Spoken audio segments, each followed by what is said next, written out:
Chapter 1677. Underwater City, Magic Research Institute, First Academy. The sounds of exchanging fire kept ringing out. Captain Justin and his group from the Black religious congregation were currently being suppressed in a narrow space.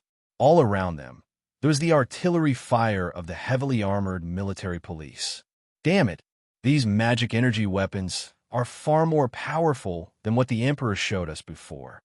Captain, my magic power is running out. Captain Justin's face became more and more ugly. Things shouldn't be like this. Every time, he came to Underwater City with the former president of the Black Order, Charles, and came in contact with the Emperor of Underwater City, Louis XXXIX. He had clearly inquired about many secrets of Underwater City. Even according to the requirements of Underwater City, the Black Order provided some suitable identities for the Emperor of Underwater City so that the people of Underwater City could live on land. The Black Order had obtained a lot of information about Underwater City from these selected people of Underwater City. The weaknesses of the people of Underwater City, the structure of Underwater City, the power of the magic energy weapons of the people of Underwater City, and so on. This time, President Charles died, and the remnants of the order had been integrated by Katerina and Lamias in a short time. Captain Justin had always been loyal to President Charles, but now that President Charles was dead, he was unwilling to succumb to the old woman, Katerina. Therefore, he had the intention to do something in Underwater City, obtain powerful weapons, and rule over the Black Order. Please give up resistance, or we will kill you. This was the second ultimatum from the military police. Captain Justin did not think that these military police had the patience for a third ultimatum. Captain, what should we do now? If we surrender now, I don't know what the Emperor of Underwater City will do to us. Let's kill our way out, as many as we can escape. Captain Justin's eyes flashed with a ruthless look at this time. He took a deep breath and said, "Open the barrier. I will negotiate with the Emperor of Underwater City." Captain, we still have a chance to rush out. Captain Justin shook his head and said, "We are the only channel for the Undersea City Emperor to contact the surface world. They didn't kill us immediately, which proves that the Undersea City Emperor doesn't intend to completely terminate the cooperation between the two sides. Naturally, there is room for maneuvering. At most, it's just some more unequal agreements. It's better than dying here." Well, all right then. His subordinates were already moved, and the protective barrier slowly opened at this time. Captain Justin walked out expressionlessly, but just as the captain was about to walk out of the barrier, he stopped. He turned around and tossed an object into the air. The subordinates were shocked at first, then showed fear, and then glared at Captain Justin. Before they could say anything, they were completely swallowed up.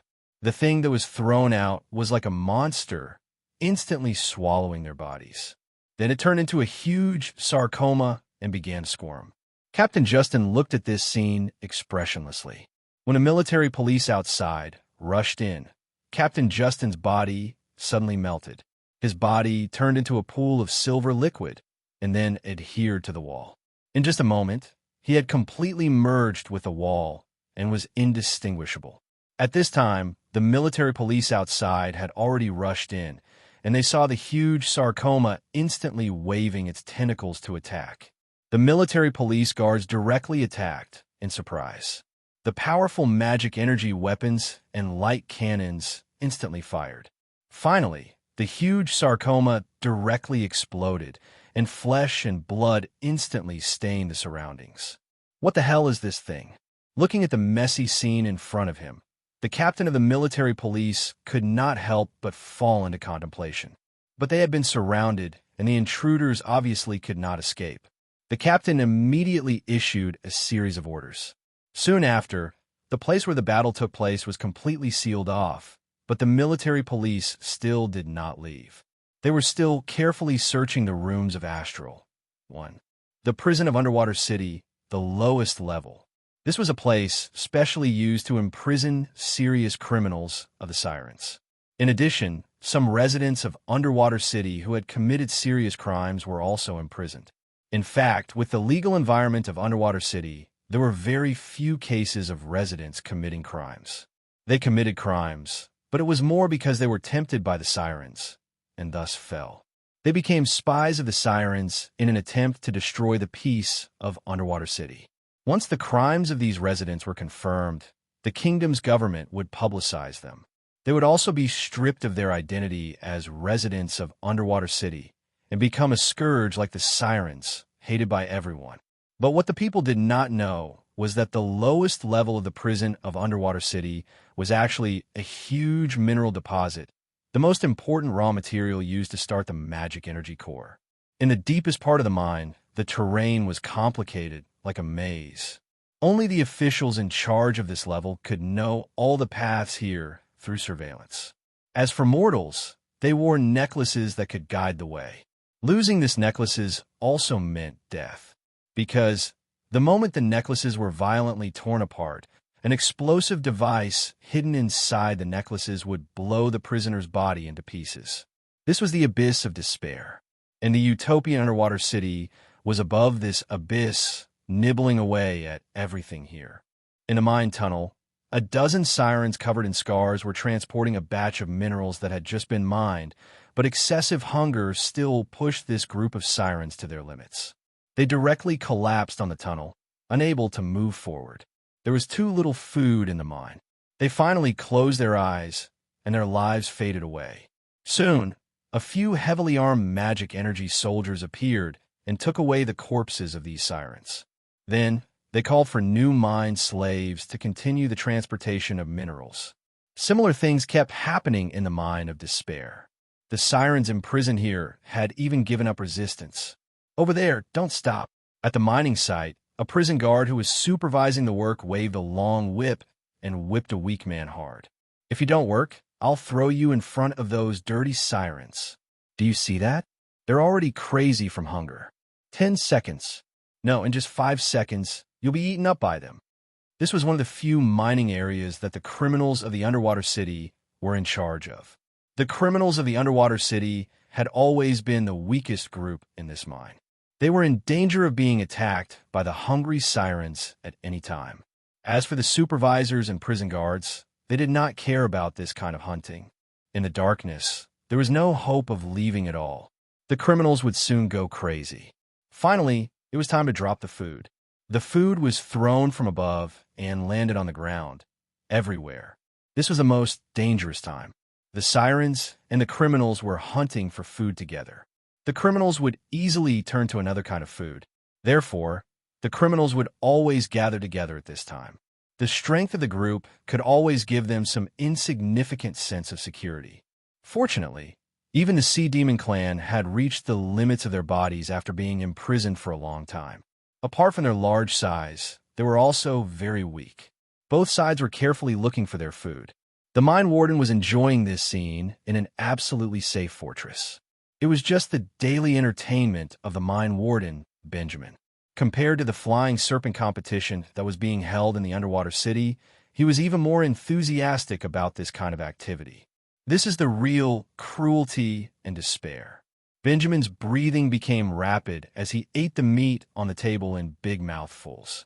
In this chaotic, dirty, bloody, and desperate place, he had supreme power.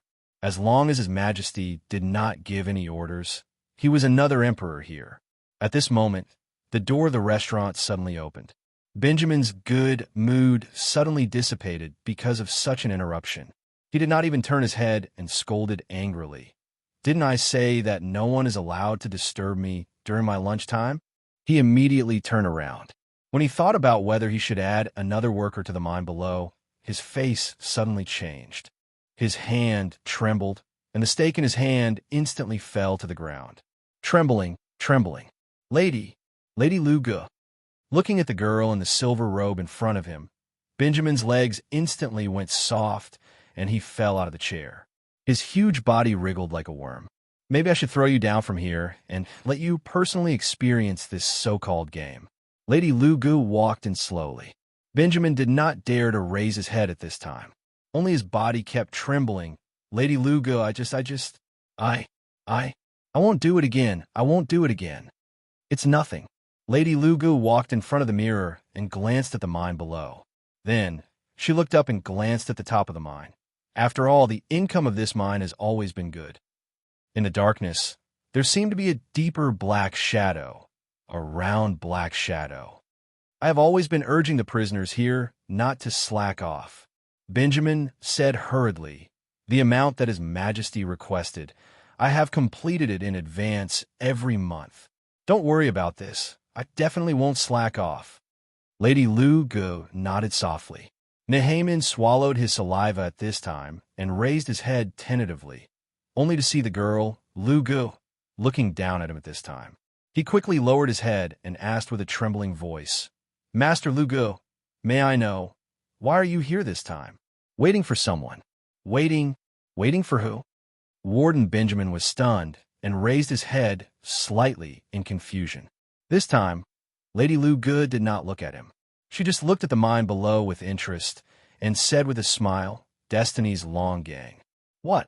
Warden Benjamin's face turned pale with fright. He obviously knew a little about Destiny. To be honest, in the underground mine of this underwater city prison, there were some felons of Destiny. However, within the kingdom's government, they would not call Destiny by its name. Instead, they called it the Rebel Army, a group of desperados who wanted to reach the peak of the kingdom's government. There were even rumors that this group of Rebel Army had reached some kind of agreement with the Siren tribe. As for Long Gang, he was an important person in the Rebel Army, Destiny. He was always at the top of the wanted list of the underwater city's military police. Could it be that he wants to save the felons here? Warden Benjamin immediately guessed. Who knows? The young girl, Lu Gu, smiled casually. She suddenly waved at this Warden Benjamin, indicating for him to come to her side. Warden Benjamin did not dare to make any mistakes. He quickly got up and came to the girl's side in fear and trepidation. Lady Lu Gu, what can I do for you? This little one will definitely do it for you. I really like this game of yours.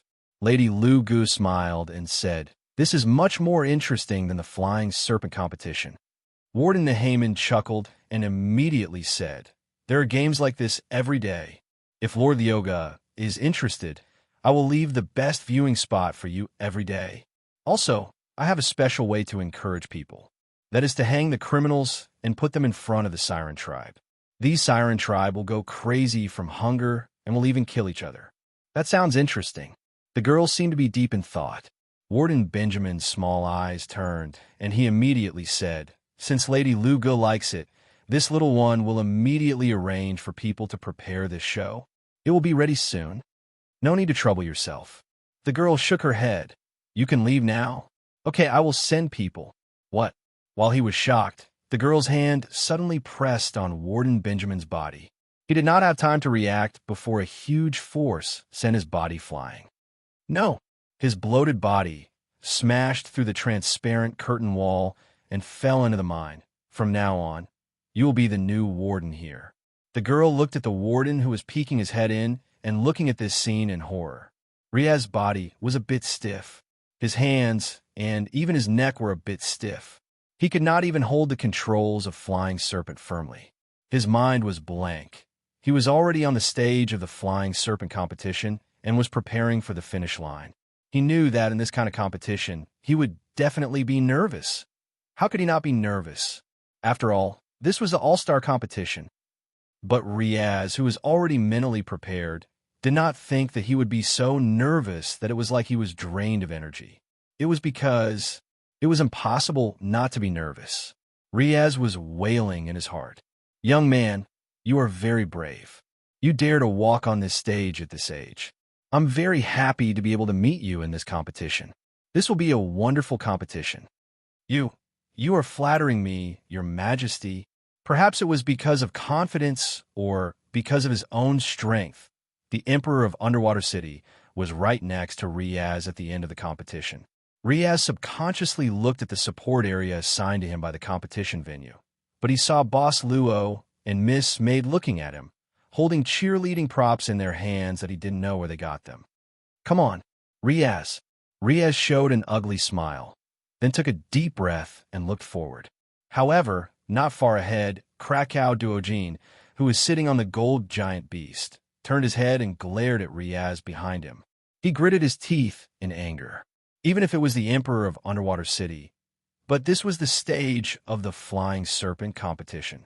There were some things that even the Emperor could not give up. Krakow, Dokkan took a deep breath and looked determined. The moment the gunshot sounded, Krakow Dokkan pressed the gold giant beast S acceleration button. Go, gold giant beast. Chapter 1678. It's Master Benjamin. Quick, go save him.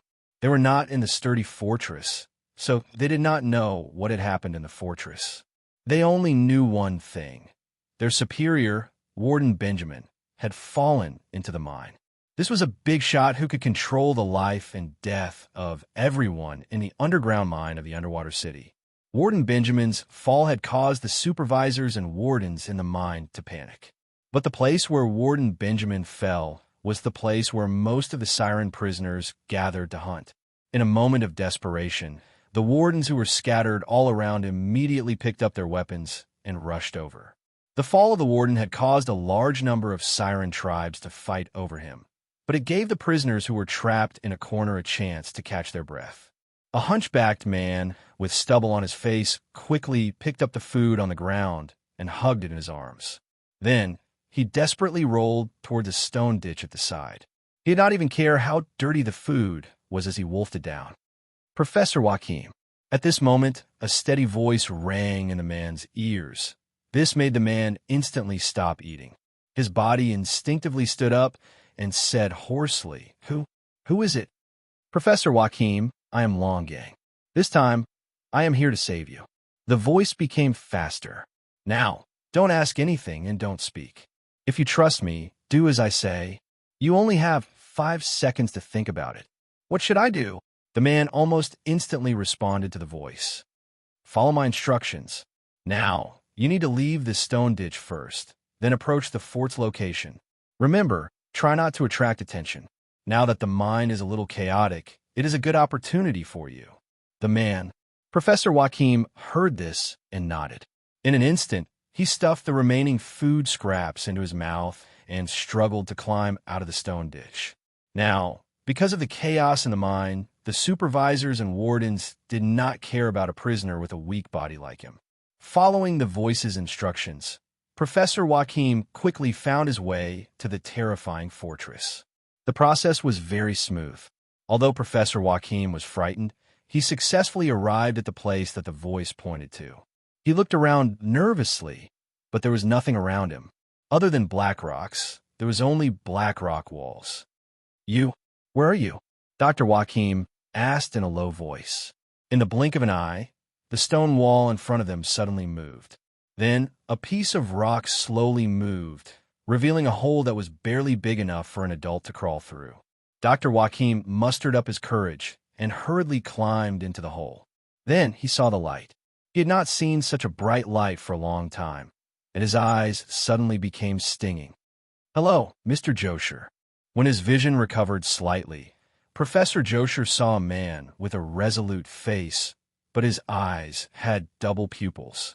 Other than that, around this man's neck, there was a ring of fine green scales, but he was wearing this underground mine's prison uniform. Heresy. In an instant, Dr. Josher knew the other party's identity. It was a species born from the crossbreeding between the people of Underwater City and the Sea Demon clan. You are? My name is Longang. Longang quickly said, I know you have a lot of questions, but if you want to leave this place, you can only trust me. Otherwise, you can only stay in this dark place forever. Death might be your best choice. Professor Joachim frowned. You know Kaya? My wife. Once we leave here, I'll answer your questions, Longang said quickly. Kaya is a member of our organization. As expected. Professor Joachim's eyes narrowed. What do I have to do now? Put on these clothes. Longang quickly took out a set of prison guards' clothes and handed it to Dr. Joachim. Please put on. For these 2 sets of clothes and this rescue opportunity, we have already lost 3 of our partners lurking in the prison of the underwater city. Professor Joachim could sense the heaviness in Longang's voice. He silently took the clothes and put them on. According to Longang, This secret passage was secretly built by his organization over a long period of time. This was probably to save the accomplices of the organization who had been infiltrated into the mine. This might be your only chance to save your comrades, but you're giving it to me. Professor Joachim laughed bitterly. What do you want from me? Astral 6. Long Gang lowered his voice. We want to know what happened to you in Astral 6, Professor. The kingdom's government has charged you with treason. After that, half of Astral 6 was destroyed and many people died. We asked around, but we didn't know the truth. After that, you were sent to prison. So, we speculate that you might have come into contact with something in Astral 6. Professor Joachim looked at the passage in front of him and frowned. Astral 6 is just an ordinary medical research institute. Every year, all the newborns are sent to Astral 6 for vaccination, Long Gang said in a low voice. A place like this isn't ordinary at all. If I can leave safely, I'll tell you what happened in Astral 6 that day, Professor Joachim said in a low voice. But the prerequisite is that I have to see Kaya. You'll see her soon enough. Long Gang smiled confidently and pushed open a metal door that was less than a meter wide. This is the passage to the underwater city. It's our escape route. Perhaps it really was possible. Joy flashed in Professor Joachim's eyes. So you're saying that Nehaman's fall was also your doing? To attract the overseers and wardens? No. Long Gang shook his head. That wasn't my original plan. In fact, I didn't even have time to carry out my original plan. However, it's obvious that the warden's fall was more effective than the chaos I planned to create. Don't you find it strange? Professor Joachim frowned.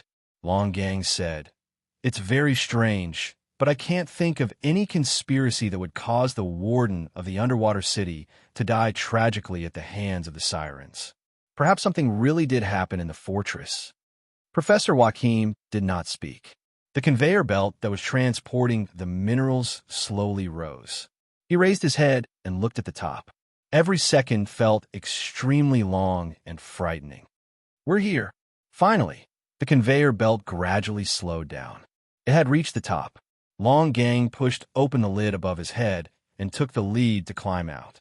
After a while, Long Gang extended his hand and pulled Professor Joachim out. We're really out. Professor Joachim looked around in disbelief. There was a huge magical machine here, completing the sorting of the minerals that were sent up from the underground. Of course, there would be someone watching over such a workshop. But at this time, there was no one in sight. Today is the opening ceremony of the Serpent Tournament and the first round of the auditions. Even the Emperor will be attending. Long Gang smiled. The overseers here are all slacking off. You should know that during the tournament, the people in the underwater city are so indulgent. How we leave this place next? Professor Joachim asked nervously. Follow me. Long Gang gave a reassuring smile. Everything is ready. Later, we will give the Emperor of the underwater city a great surprise. With that said, Long Gang pulled Professor Joachim's arm and walked towards the entrance of the workshop. At the same time, Long Gang took out a box from his body. A tool for long-distance communication. Long Gang quickly said to the box, It's me. The target has been successfully rescued. Levis, you can start now. Please reply if you receive it. Levis, please reply if you receive it. Long Gang's hand was pressing on the lock plate in front of the gate, but at this time, there was no response from the communicator for a long time.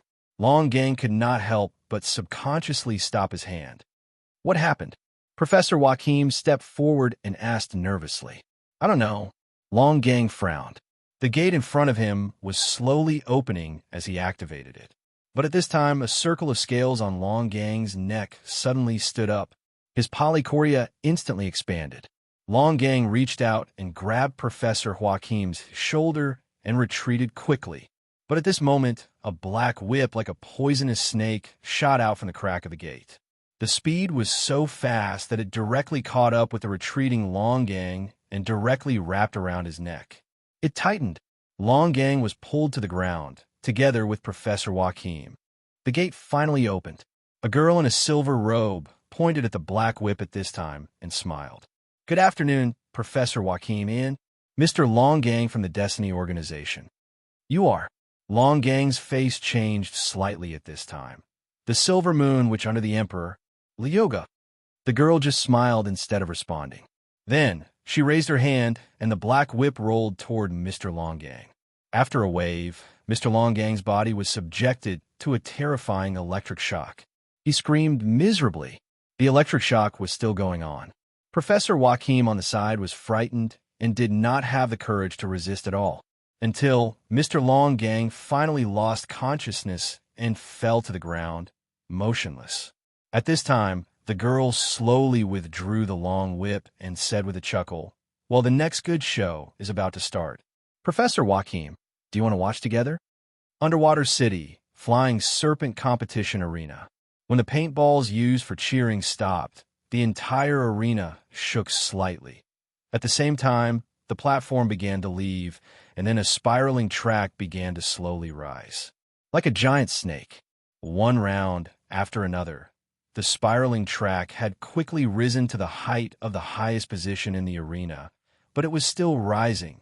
It was not until this huge spiral track finally rose to the same height as the White Tower of the underwater city that it completely stopped. There were no obstacles, just a spiraling track, but it once again ignited the enthusiasm of the residents in Underwater City. The rules of the competition were very simple. The first 30 contestants to reach the top would enter the next round of the finals. During the competition, there were no rules. It's really this World Snake track.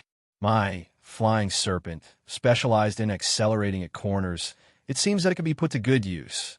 Along with the gunshots that signaled the start of the competition, those flying serpent, specialized in curves and climbing ability, instantly rushed out, using their fastest speed to open up the distance between them and the rest of the contestants.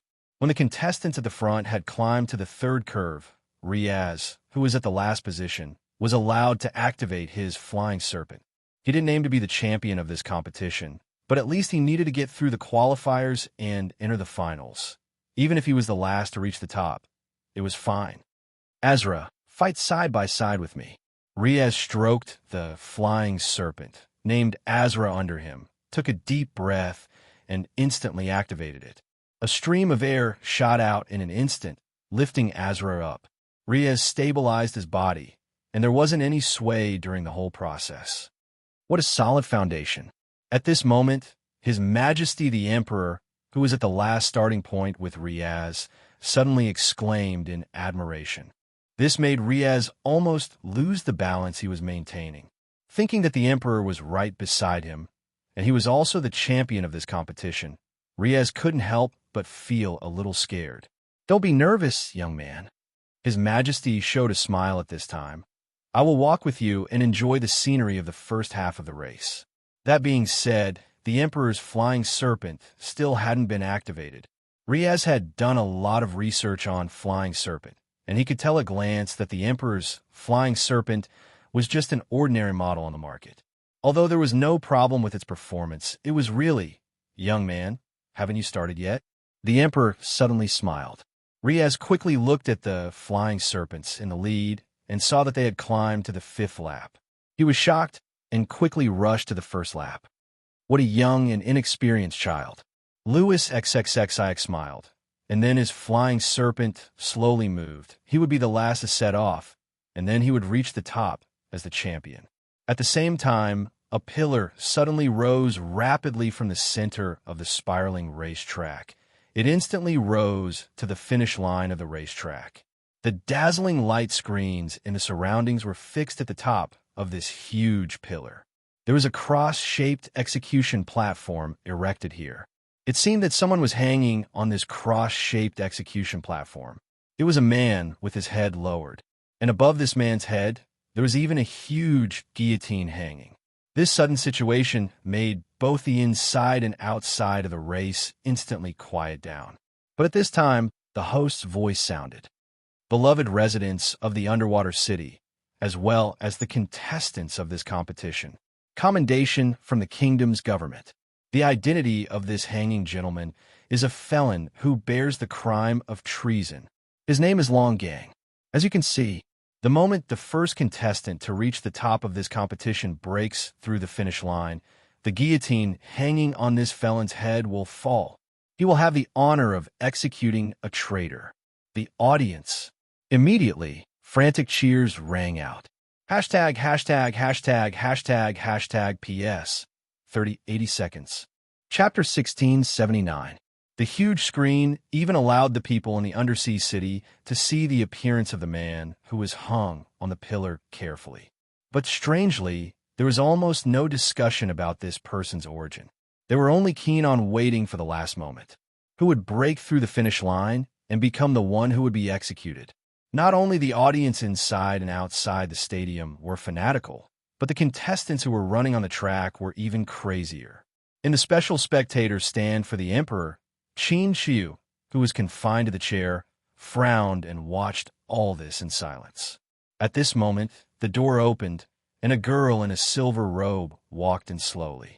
This girl had left for some time, so Qin Shiu had a feeling that this execution program was arranged by this girl on purpose. The time is just right. Girl Yoga directly sat on the original chair, with the emperor's chair between her and Qin Shiu. The two didn't make eye contact. "Who's that?" Qin Shiu looked at her and asked casually. The girl said indifferently, "A hybrid between the people of the undersea city and the sea demon tribe. He was treated as a slave of the sea demon tribe since childhood and lived under the rule of the sea demon tribe. Later, the undersea city sent troops to liberate a batch of sea demon tribe slaves and settled them down. But I didn't expect that Long Gang's real identity was a spy of the sea demon tribe. He and some guys who were dissatisfied with the royal government established an organization called Destiny, trying to destroy the royal government's management of the undersea city." "Just management?"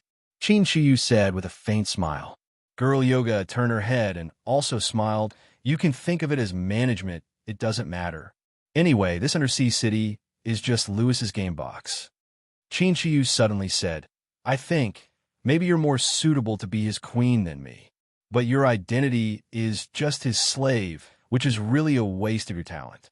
Girl Yoga played with her fingernails, saying, "If you say so, then so be it. Let's just watch the show.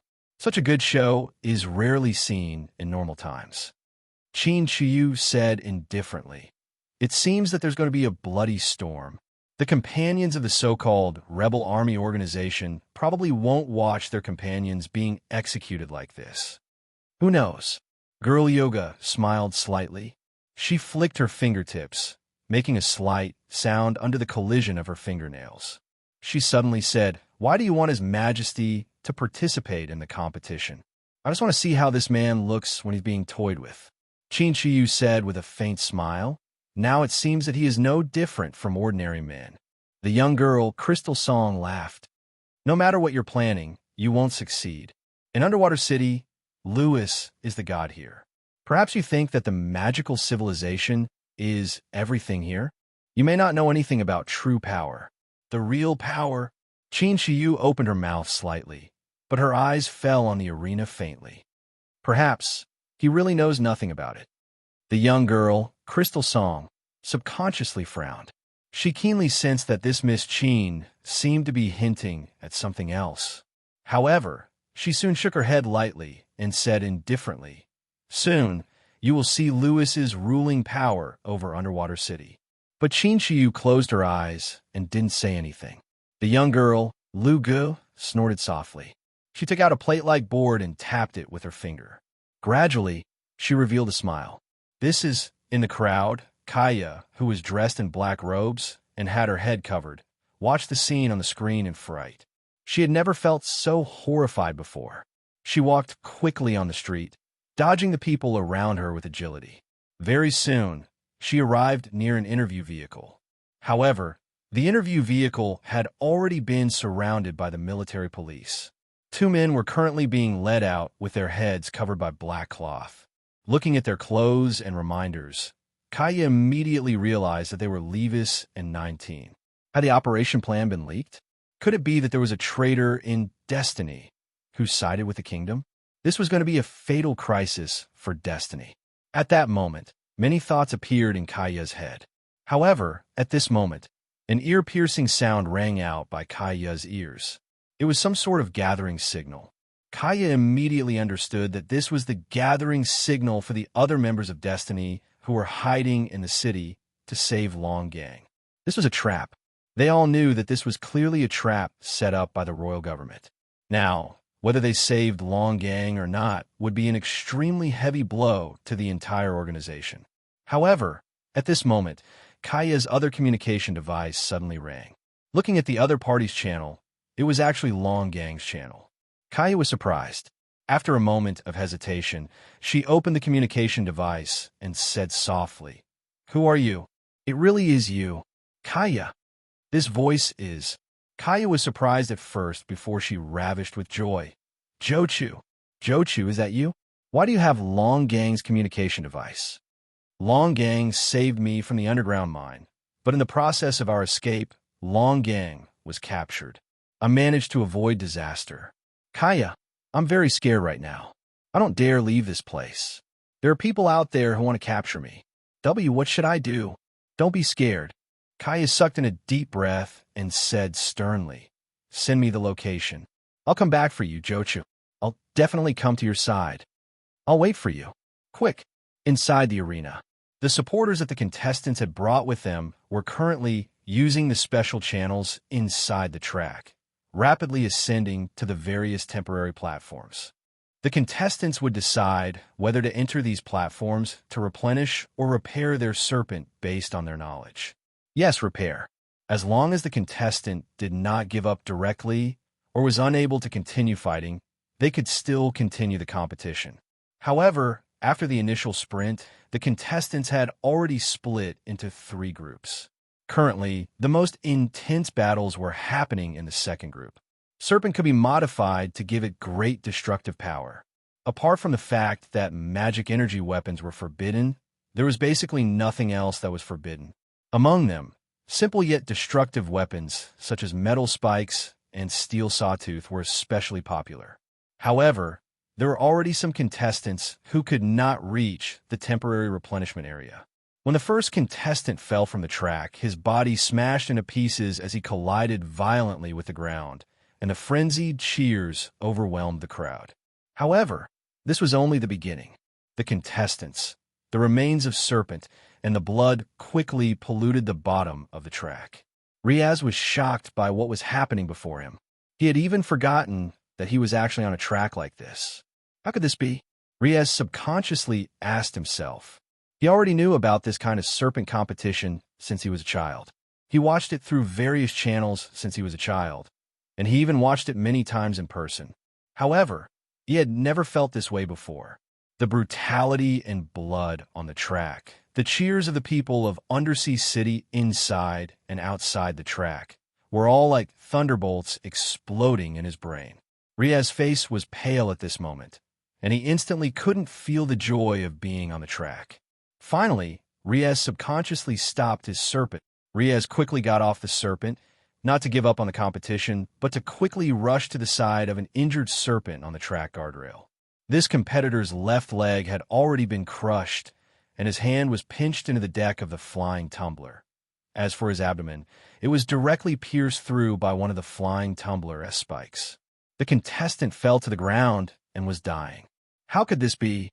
Riaz directly grabbed the opponent's serpent and tried to move the serpent away from the contestant. "Help! Save him! Can't you see it?"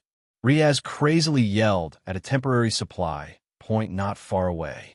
However, to Riaz's horror, the reinforcements from the supply point were indifferent at this moment, as if they didn't hear Riaz's voice at all.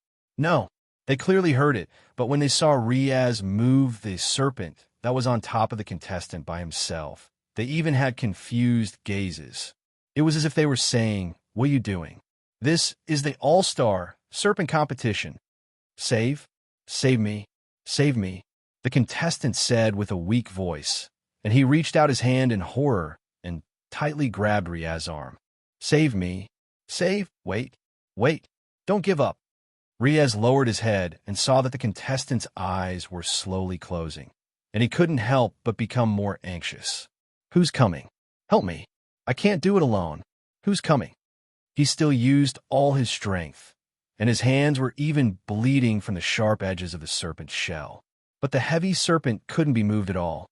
Riaz's only thought was to save this contestant. But what he didn't know was that his actions had already appeared on the screen and occupied a lot of space. Inside and outside the arena, the eyes of the people in Underwater City gradually fell on this young contestant. The host's voice sounded at this moment. It was a mocking voice. "Oh my God, this kind young man, what's he trying to do? He actually wants to save the loser's life. Doesn't he know that he's just wasting his competition time? Of course, look at this young man's result. Even if he doesn't waste this time, he definitely won't be able to run to the finish line." Riaz didn't know that he had already appeared in everyone's sight, but he could clearly hear the host's voice. Riaz's hands were still tightly holding onto the serpent. He could feel that the contestant under the serpent's weight was slowly losing his life. "Young man, what are you doing?"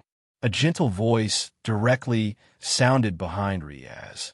Riaz turned his head with difficulty and saw the Emperor of Underwater City slowly coming to his side on the serpent. "Your Majesty!" Riaz was excited. "Hurry, hurry! I can't hold on any longer. He too. Hurry and save him, hurry!" "Young man," His Majesty got off the flying serpent and calmly said, "Before joining the competition, don't you know the rules here? Unless the competition is over, no one will walk in, and there won't be anything like saving people." Riaz gritted his teeth and said, I know everything, but I don't know why. Right now, I just want to save him. Your Majesty, this is wrong. I can't explain it, but don't you think it's strange? Our underwater city isn't like this. They weren't like this yesterday. Then what was it like?" The Emperor asked indifferently. "Kindness, tolerance," Riaz said with a hoarse voice. 2 nights ago, a house on East 13th Street caught fire. Everyone was willing to come out and help. Some didn't even wear shoes and ran out barefoot. That's good. His Majesty smiled and said, "This shows how much my people love this underwater city. But why isn't anyone coming to save him?" Riaz's face was red, and his eyes were bloodshot. "Because this is the racetrack," the Emperor answered expressionlessly. Then he suddenly pressed his hand on the serpent that was holding the contestant down. Losers need to understand the consequences of failure. When the Emperor reached out his hand, Riaz felt relieved. He subconsciously thought that the Emperor was going to help him. But what Riaz didn't expect was that Louis XXXIX tore open the armor of the serpent and pulled out some of the parts and the magic core of the serpent. What are you doing?" Riaz looked at Louis XXXIX in horror. His Majesty grabbed these parts and walked back to his standard, flying to him. "What are you doing?" "I said that I will accompany you to see the scenery in the first half of the race. I have done it. Now, I'm going to the finish line." His Majesty tossed out the components and mana core. His serpent seemed to have come to life. The bottom part of the plane suddenly split open, turning into a terrifying, jagged mouth that swallowed the components and mana core. This flying serpent, which was originally a standard model, suddenly had 2 sharp spikes on its left and right sides. Louis XXXIX directly rode on this living flying serpent, started the engine, and set off. "If you don't want to give up, then catch up to me. Young man." Louis XXX's voice sounded in Riaz's ears again. "I will reach the finish line. Do you want to catch up to me? But you have to be prepared. If you surpass me, you will become an executioner." Riaz opened his mouth, but the serpent that was holding the contestant down broke from the middle due to the Emperor's destruction. Riaz subconsciously dragged the player out with all his might. But this contestant was no longer breathing. Riaz was stunned. He fell to the ground and looked around in confusion. All around, there was a wave of cheers all around, because the Emperor was finally going to show his strength. At the same time, Boss Luo and Miss Maid were taking a special elevator to this temporary supply platform. Luocio and Riaz looked at each other. "Riaz, do you need support?" Chapter 1680. While everyone was injecting the magic energy dazzling shadow, a black shadow quickly flashed into a small building. After entering the building, Kaya did not make a sound immediately. Instead, she became even more careful. She checked every room. Suddenly, Kaya turned around and raised her head. She delivered a rather accurate and powerful kick to the side. It's me. The long legs stopped before the person. Kaya was stunned. Afterwards, she hugged the person tightly. She buried her head in the person's chest and breathed in deeply. She murmured his name, Josher, Josher. I can finally see you. Kaya, the man, Josher, hugged her tightly as well. He also breathed in his wife's scent. It made him reluctant to leave. He was lost in it. It was like a dream. Everything that had happened in the mine before was still vivid in his mind. Kaya suppressed her excitement very soon. She grabbed Josher's arms and asked quickly, Josher, how did you escape? Why was Longgang captured? Mr. Longgang saved me in the mine. Professor Josher sighed. He seemed to have sacrificed many things. Kaya nodded and said sternly, Destiny used almost 12 years to reach the depths of the mine. This time, they really did sacrifice many things to save you. You really are from Destiny. Professor Josher looked at his wife silently. His gaze was mixed. I'm sorry, Josher. Kaya smiled bitterly. Back then, the underwater city freed a group of people who had been enslaved by the sirens. My days among the sirens are part of my past. However, things aren't as you imagine them to be. Josher, trust me, the underwater city isn't as beautiful as you imagine it to be. The underwater city. Don't say anything. Josher shook his head and stopped Kaya from continuing. You're trying to say that the underwater city is constantly devouring the residents here, right? Why, Josher smiled bitterly. How could I not know? The 6th Research Institute is called the Newborn Epidemic Prevention Station. It's a place to test the health of newborns. However, the 6th Research Institute exists to take away certain things from newborns, as well as extract certain things. Josher, Kaya suddenly called out. But at that moment, Josher took 2 steps back to distance himself from his wife. I've known for a long time that you've been secretly flipping through my documents. At first, I didn't know why you did that. I even thought that you had discovered something, so you did it.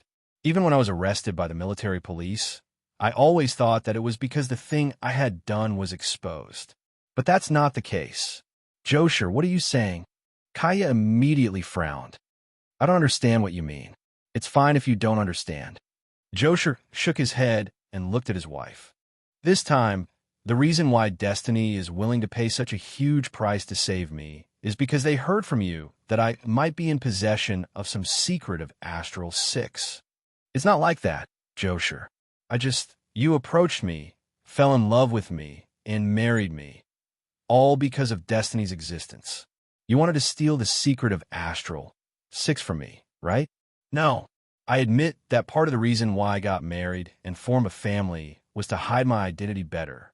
However, I can guarantee that I have never intended to use this family, you, and our child. Kaya's face paled slightly. Why? You can't stand up to the royal government. Josher clutched his head in pain. You can't deal with that demoness and the emperor. Josher, what's wrong? Kaya panicked and hurried over. However, Josher's eyes suddenly became bright red.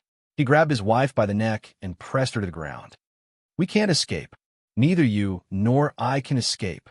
Everything here is being monitored.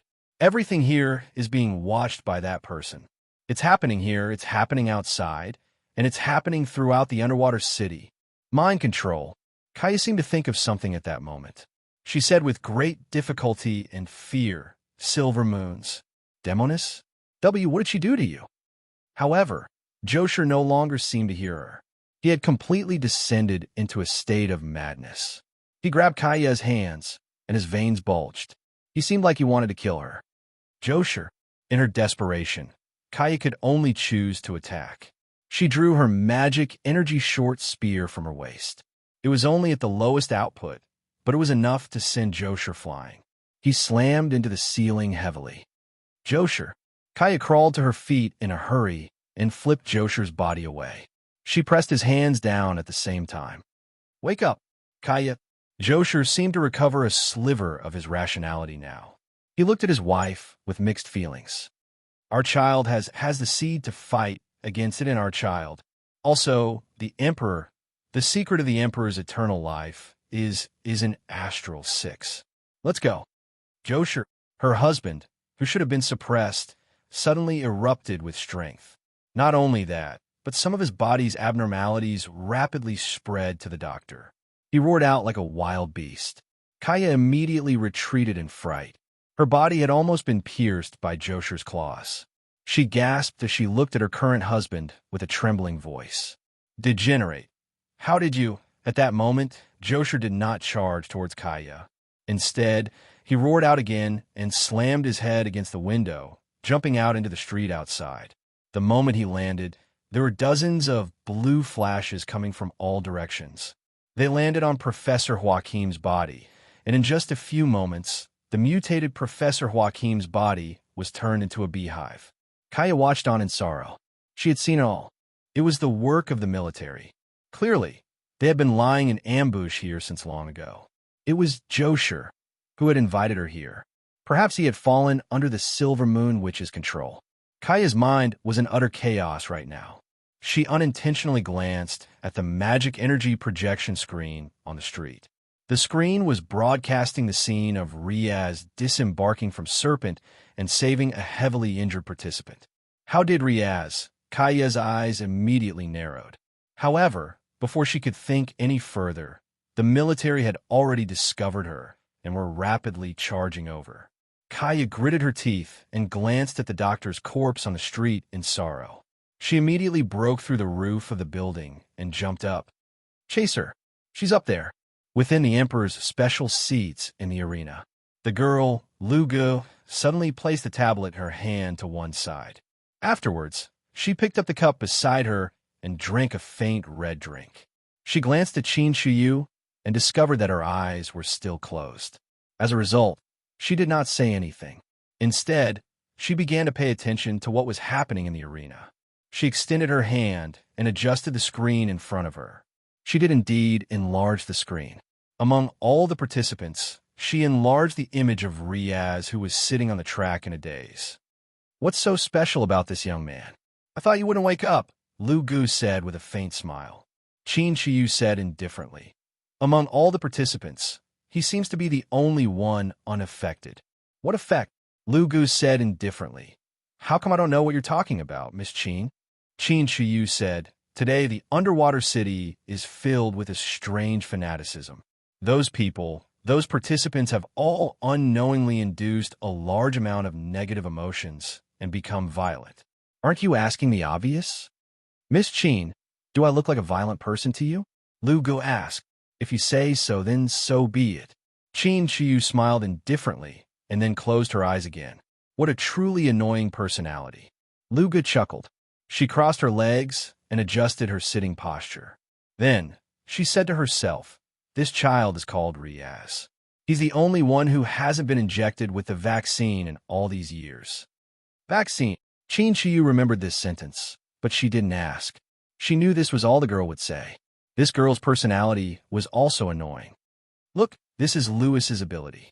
Lu Gu pointed at the racetrack in front of her and said with a smile, in the underwater city, Lewis has the ability to make his wishes come true. He said his flying serpent could have life, so the flying serpent would have life and even evolve. Qin Shiyu opened her eyes slowly and glanced at it casually. Then she sneered, what a trick. But at this moment, Qin Shiyu's eyes slightly changed. She looked at the screen in front of Lu Gu, unconsciously revealing a trace of realization. So, the person you want to help is this young man? Lu Gu seemed to have noticed Qin Shiyu's gaze. She looked at the screen again and saw Riaz pushing his flying serpent into the temporary supply platform in a daze. On the platform, his supporters were waiting, a man and a woman. A young man with black hair and black pupils. Lu Ji's eyes couldn't help but condense. He seemed to have similar characteristics with the person Emperor Louis XXXIX had told her about soon. The young girl, Lu Gu, picked up the tablet by the side again and poked at something. When Riaz pushed Flying Serpent, Asla into the temporary supply platform and finally came to the side of Boss Luo and Miss Maid, he suddenly became silent. Miss Maid didn't say anything. She directly went forward to check Flying Serpent, Asla, and quickly replaced some worn parts. Riaz didn't look at these. he just suddenly sat aside, hugging his knees and lowering his head, remaining silent all the way. Boss Luo didn't know how to do technical work, so he fetched 2 bottles of water and came to Riaz's side, sitting down. "You don't plan to continue the competition?" Should I continue the competition?" Riaz looked at Luocio blankly. Luocio said, "This is your competition. This isn't the competition I want." Riaz shook his head. "My ideal flying serpent competition isn't like this. This is not a competition at all." "But you already knew this before, didn't you?" Riaz was at a loss again. Before, he indeed knew that the flying serpent competition was like this before. Riaz looked at his hands trembling.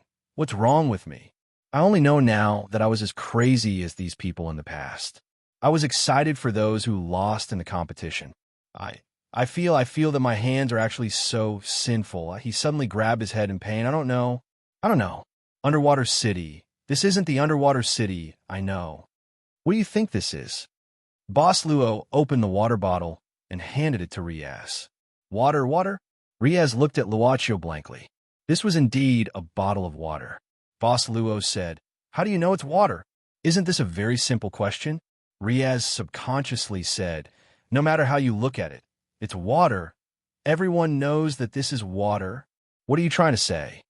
Boss Luo slowly said, "You think it's water because everyone's perception is that it's water. But if you remove the knowledge you've learned from this knowledge, then how can you feel what it is?" Riaz opened his mouth and shook his head in confusion. He hugged his knees and said, "I'm very annoyed now. I don't want to think about this problem. This is clearly water. What perception is there? Even if you cover my ears and don't let me touch it, I only need to smell it, and I will know it's water. Your nose is indeed very flexible." Boss Luo smiled and said. Riaz shook his head and felt confused. Nose, breathe there. At this moment, Riaz seemed to have thought of something and suddenly stood up. He looked around the huge arena, looked at the surging heads, and even looked at the blue sky above his head. Suddenly, Riaz closed his eyes and slowly exhaled. Then he took a deep breath. His deep breath was especially slow, as if he was trying to distinguish something. "Something has appeared," Riaz muttered to himself. "They're gushing out from everyone's body, a lot. This smell is..." Riaz suddenly opened his eyes. "It's the smell of Siren tribe." Immediately, Riaz raised his hand and pointed at the huge sphere above the arena and said in horror, "That thing is absorbing these smells. Could it be that everyone's different today is because of it?" Riaz immediately looked at Boss Luo as if hoping to get an answer. But Luocio didn't say anything and just handed the water bottle to Riaz. Then, under Riaz's confused gaze, he walked to the side. Miss Maid's voice sounded, "Okay, Riaz, Azra has finished replenishing." Riaz subconsciously looked at his serpent and saw that Azra's outer shell was as shiny as new, and nearly a quarter of the outer shell was removed. Azra's body size was almost the same as Riaz's body size. We are only responsible for supporting you." Boss Luo smiled and said, "Whether you want to continue or not, the decision is up to you." "Do I still have a chance?" Riaz smiled bitterly. He looked at the huge ring above his head. The player closest to him was already 10 laps ahead of him. As for the Emperor, he had already destroyed, crashed, and devoured other serpent and rushed into the first echelon. He was invincible. Hashtag. Chapter 1681. Underwater City, Magic Research Institute, Astral 1. The military police had now thoroughly searched Astral, one inside and out, but they still did not find anything. However, they did not leave and were still guarding the various passages of Astral 1. Even the underground drainage system and even the ventilation ducts were not spared. In the room where Captain Justin and his party last appeared, the staff was cleaning up the wreckage here. At most, they found some remnants of the invaders here. The military police speculated that Captain Justin and his party had failed to resist after being trapped. In the end, they seem to have taken a very radical approach and created a huge sarcoma, intending to perish together. What the hell is this? It can actually swallow people and grow stronger. This is something from the ground. You know, the world on the ground has been polluted and is not suitable for us to live in. These people on the ground now probably only retain the appearance of humans, but in the end, they may have become monsters. Oh, really? Underwater City is the best. I really want to watch the flying demon competition. Seeing the blood here, I'm a little excited. If we hurry up, we may be able to make it in time for the final execution. They talked about something on the ground. Then, they moved faster and faster. Finally, they cleaned up everything here in advance and left. But what they did not notice was that at this time, a metal wall in the room suddenly fell off.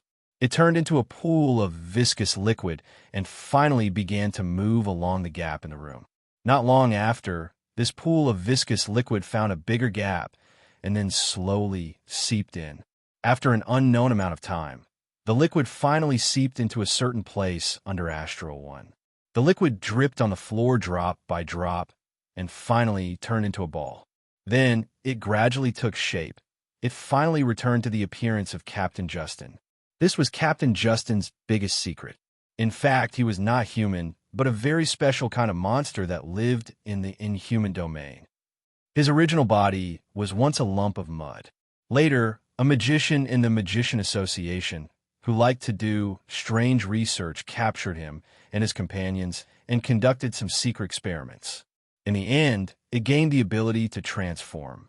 Later on, it found an opportunity to kill the magician. After that, it escaped from the inhuman domain and entered the modern world. Decades ago, it was subdued by President Charles. Then, under the identity of Justin, it rose step by step in the Black Order and finally became one of the giants of the Black Order. Captain Justin let out a long sigh of relief at this time and glanced around. There was no joy on his face of escaping a disaster. Instead, it was extremely ugly. Lewis XXXIX had already taken control of the Sapphire in the deep sea by now. It was likely that the Sapphire had already been secretly taken down and controlled by the army of the underwater city. Originally, if there was no trip to the undersea city, Captain Justin would at least have a weapon like Sapphire in his hand. He could hide in the sea at all times. But at this time, he had completely become a lone commander. Captain Justin wasn't willing to lose everything like this. His eyes gradually became gloomy. I didn't expect there to be such a place under Astral. Captain Justin looked at the passage in front and behind doubtfully at this time and searched his memory. This place obviously didn't appear on a map drawn by a subordinate who had the detection ability. Moreover, this place didn't look like it had been sealed for a long time. There were obviously people moving around here. After a while, Captain Justin heard the sound of footsteps. He quickly stuck to the wall, and his body suddenly became transparent. Two men, wearing researcher outfits, slowly walked over. They seemed to be discussing something. Captain Justin immediately listened carefully. It's been so many days, but we still can't figure out the structure of that thing. No, the research has completely reached a bottleneck. The information we have is too little. This is the research that His Majesty ordered us to obtain results. No matter how little information we have, we can't give up. But those strange patterns and that inexplicable method of communicating with energy are really... I keep feeling that that thing has its own consciousness. The voices of the two researchers gradually faded away. It wasn't until they left Captain Justin's range that he revealed himself again. A gleam of light suddenly flashed in Captain Justin's eyes. From the conversation between the two researchers, Captain Justin quickly speculated something. This secret research institute hidden under Astral. One was currently researching something that even the Emperor of the underwater city attached great importance to. Moreover, they still hadn't been able to find any results. Moreover, that thing might be something with great power, something that even Lewis XXXIX cared about. It was very likely to be something like a powerful weapon. A strange smile suddenly appeared on Captain Justin's face. His body faded away again until he was completely transparent. Then, he followed the two researchers and left. Captain Justin quickly caught up with the two researchers and quietly followed them all the way. Soon, The two researchers arrived in front of a door. After verification, the door opened. Captain Justin looked inside without saying anything. In a huge, ring-shaped space, there were at least 30 researchers working at this time. The instruments that Captain Justin couldn't name were everywhere. And in the center of the ring-shaped research room, where many researchers and instruments were located, Captain Justin actually saw a sword. A sword. It was not a sword like the Western sword that Captain Justin had seen before. It was more like a bronze weapon that was more commonly seen in Eastern countries. It was such a long sword that was hanging on the base of a machine at this time. Then, it was sealed by a blue light shield released from the base of the machine. This is what they are researching. A sword? Captain Justin woke up from his brief absent-mindedness. He gritted his teeth and looked around. He found that other than the researchers, there was not a single mystic warrior here. Captain Justin made up his mind at this time, and his gaze fell on the trapped long sword again. Perhaps this would be an opportunity for him to turn the tables against the wind. Thinking of this, Captain Justin stepped through the door without saying a word and entered the secret research room. But what he didn't expect was that the moment he stepped into the research room, the entire research room rang with a rapid alarm. Intruder! In an instant, the only door was closed. At the same time, the wall in the research room suddenly cracked open. 2-meter-tall, gray-white surgical puppets were directly thrown down. Captain Justin took a deep breath and felt as if he had been tricked by the Emperor of Undersea City again. His face was extremely ugly. Fortunately, these puppet guards didn't seem to notice his existence. Perhaps it was only detected when he passed through the door. After all, its ability was only deceptive, but it couldn't erase the fact that he existed as a creature. There's still a chance. Captain Justin quietly approached the location where the long sword was stored in the center. In the arena, on the field, there was still a hubbub of voices. The host's loud voice sounded again, and the mystic shadow screen once again converged on Riaz's body. He appeared. He finally walked out of the temporary supply point. This young man who wasted a lot of time on the field seemed to have determined something again. I think we should give him the warmest applause. This is a brave young man. Everyone, do you want to see his blood splattered on the track in despair, or see him reach the top? Die, die, die, die. The sound waves were so uniform, not only in the field, but also outside the field. It seemed that the entire undersea city was making the same sound at this time. Millions of people. Undersea City had a population of 9 million people. Even the track seemed to tremble at this time because of the resonance of the sound. Riaz only felt that his whole body was filled with mud, and it became heavier and heavier. A feeling of dizziness even made him a little unable to keep his balance. It's getting stronger and stronger. He lowered his head and ignored the host's ridicule at this time. He also tried to make himself not listen to the voices of the audience and muttered to himself, It's just like falling into the sea demon tribe. Flying serpent. Asla finally slowly drove out of the temporary supply point and came to the racetrack again. A bloody road, limbs, and the remains of Flying Serpent were placed in front of Riaz just like that. Riaz gradually felt a sense of excitement. There seemed to be something in his body that urged him to resist the excitement that invaded his nerves, and it allowed him to maintain a strange calmness all the time. In an instant, his mind became very clear. He suddenly raised his head and looked at the highest point, the black ball in the sky that was even higher than the execution platform. A low voice seemed to ring in his mind. Fight against it. Destroy it. At this time, Riaz even forgot the reason why he came to this racetrack. The only thought in his mind was how to destroy the black ball. It was as if he was born with it, as if it was an instinct, an innate hostility that didn't even need any reason.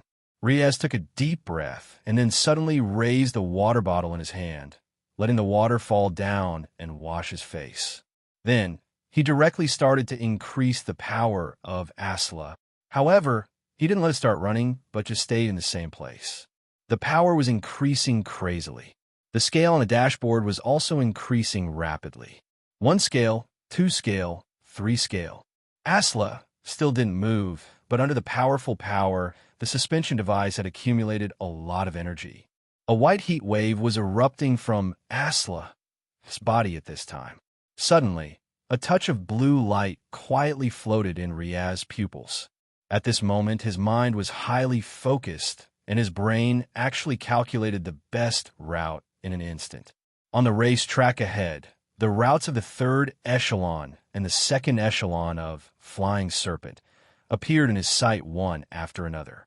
The host's voice sounded again. He hasn't moved yet. What is he doing?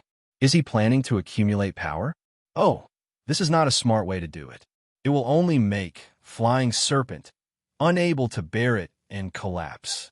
Oh my God, he might not be able to last until the next supply point and directly explode. I can almost see the bloody appearance of this brave young man. Oh my God, I'm excited too. On the racetrack, Krakow Duo Gene, who was fighting hard in the second echelon, frowned as he looked at the huge light screen. At this moment, he was controlling the terrifying killing machine of Gold Giant Beast, sawing apart the Flying Serpent in front of him. His opponent's horrified screams faintly made Krakow Duo Gene unable to extricate himself from the excitement that was born in his body. Destruction and killing were like poisons that flowed in his blood, provoking every nerve in his body. Riaz, why aren't you coming up? Let's fight. Krakow Duo Gene's eyes gradually turned blood red. I'm going to wait for you here. Wait for you. The Gold Giant Beast suddenly stopped and then opened its 8 huge mechanical arms. It stood directly on the race track like a huge spider, swallowing the Flying Serpent that was charging from behind one by one. At this moment, on the racetrack, a Flying Serpent that was emitting terrifying electric arcs was running at full speed. Lewis XXXIX. At this moment, his Flying Serpent. Rather than calling a flying serpent, it would be better to call it a wild beast that possessed a terrible shell, like a flying dragon wrapped in black scales all over. Its sharp wings easily cut the flying serpents that were blocking its way. Finally, the Emperor's black flying dragon arrived before the Gold Giant Beast. Another brave young man. I like your courage. Tell me your name. Young warrior. Lewis XXXIX had a smile on his face. Your Majesty, Your Majesty. Krakow Duo Gene's eyes were red. Even if it's Your Majesty, I will defeat you. I will defeat you. You deserve praise. A trace of appreciation flashed in Lewis XXX's eyes. Then, the black flying dragon that the Emperor sat on roared and crashed into Krakow Duo Gene's Gold Giant Beast. The sharp teeth of the flying dragon tore the body of the Gold Giant Beast apart. I won't lose. I will wait for Riaz here. I will defeat him with my own hands. Krakow Duo Gene inserted his hands into a ball on the control panel of the Gold Giant Beast. Instantly, the power of the Gold Giant Beast increased rapidly. However, at this moment, the black flying dragon bit into the core armor of the Gold Giant Beast and started to devour the core energy of the Gold Giant Beast. Krakow Duo Gene was absent-minded for a while. Where you can leave this track. I will allow you to join my guards, brave young man. The Emperor looked down at Krakow Duo Gene. After devouring the core of the Gold Giant Beast, his black flying dragon changed again. It evolved. The Gold Giant Beast had lost its power. At this moment, it knelt on the track like a pile of scrap metal. Krakow Duo Gene looked at the Emperor, who was flying up again in a daze, wanting to say something. At this moment, a bright light shot up into the sky and illuminated the entire track. Krakow Duo Gene looked at the huge light screen beside the track subconsciously. The entire light screen was showing Riaz's image. At some point, Riaz's flying serpent, Asla, started to change as well. The head of the mech started to pop up and change shape. It looked like the head of a wild beast. 2 blade-like wings shot out from the left and right sides of his body. The blade-like wings formed a skeleton and once again released white wings of light. The mech's 4 limbs appeared. Then, starting from the head, Asla was covered in a layer of pure white light. At this moment, Riaz stared at his palm in a daze. He was holding a piece of crystal. It was the crystal that the big sister gave him. When Asla's power scale rose to the 5th scale, Riaz inserted the crystal into it without hesitation. At this moment, seeing the miraculous change of Asla, Riaz murmured in a low voice, "Asla? No, you are Asla Whiteshielan now." As if in response to Riaz's voice, the new form of the flying serpent instantly opened its huge light wings. Then there was a loud roar. The atmosphere shook. A white stream of light instantly went around the track and broke through the 3rd echelon. All the flying serpents in the 3rd echelon were swept off the ground and chased after the 2nd echelon. Asla Whiteshielan, in the temporary supply point, Miss Maid stroked her cheeks and said, "This name is not bad. I originally wanted to be called White God." Boss Luo glanced at her and suddenly asked curiously, "You worked overtime last night?" I modified it slightly. Miss Maid looked back and smiled. "I used some technology from another world. It's a world with a giant power civilization. The compatibility between the technology and magic energy technology is surprisingly high." Then I couldn't stop. Couldn't stop. This was not just slightly, right? Boss Luo shook his head. His eyes fell on the black ball in the sky, as if he was thinking about something. Hashtag, hashtag, hashtag, hashtag, hashtag PS1. Asla Whiteshielan, S image. Refer to Iron God Soldier, SBTX. PS2. As usual. Chapter 1682. White Light, who was galloping on the world snake, rushed to the 2nd echelon at an astonishing speed. Asra Whiteshielan didn't attack other opponents like the other flying serpent did. It was just fast. Faster than ever. The moment it flew away from its opponent, the terrifying wind pressure it created was enough to push the flying serpent onto the guardrail. They wanted to attack this flying serpent, but they couldn't catch Asra Whiteshielan's movement. They didn't even see its tail flame. In just a blink of an eye, it disappeared like a ghost. On the light screen, Riaz's ranking was rising at a terrifying speed. He was originally at the lowest position and shouldn't even appear on the light screen. However, at some point, Riaz's name appeared at the very end of the light screen. Then it was out of control, and it kept rising. This kind of speed of ascension was the previous emperor, Louis XXXIX, who suddenly announced his participation in the competition. However, it seemed that even the emperor's speed of ascension wasn't as fast as Riaz, who was riding the Asra Whiteshielan. Oh my God, what did I just see? This young man. He activated a new flying serpent in the middle of the competition. Is this young man going to catch up to our emperor? I'm looking forward to it. The host's voice sounded again. The atmosphere in the venue became heated again. I'm looking forward to it. After eating the core of the gold giant beast, the king's mount, serpent, had completed another evolution. He looked at the white light that was spiraling up and said with a smile, "This makes the competition a little more interesting." Then, he ignored Dorkin, who was in a daze, and ordered his black dragon to spread its wings again. The black dragon transformed again, and its speed increased again. Like a black whirlwind, it dashed toward the flying serpent in the first group. After defeating the gold giant beast, the emperor directly entered the first group. In front of the emperor's seat, Louis has found an opponent.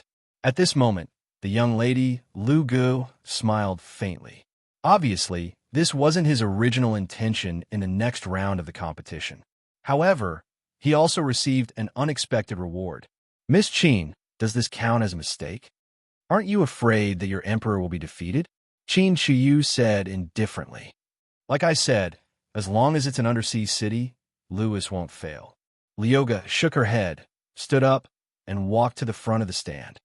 "Originally, I wanted to add an extra show, but now, it seems that there's no need for that." Qin Shiyu frowned. She felt the killing intent that was suddenly released by this girl.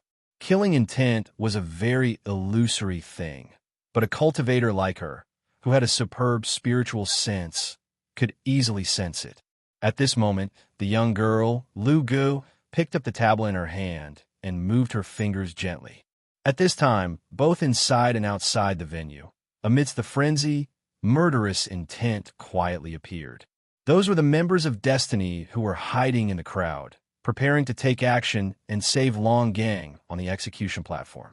What they didn't know was that from the moment they set foot in this place, their every move had already entered the line of sight of a certain young girl.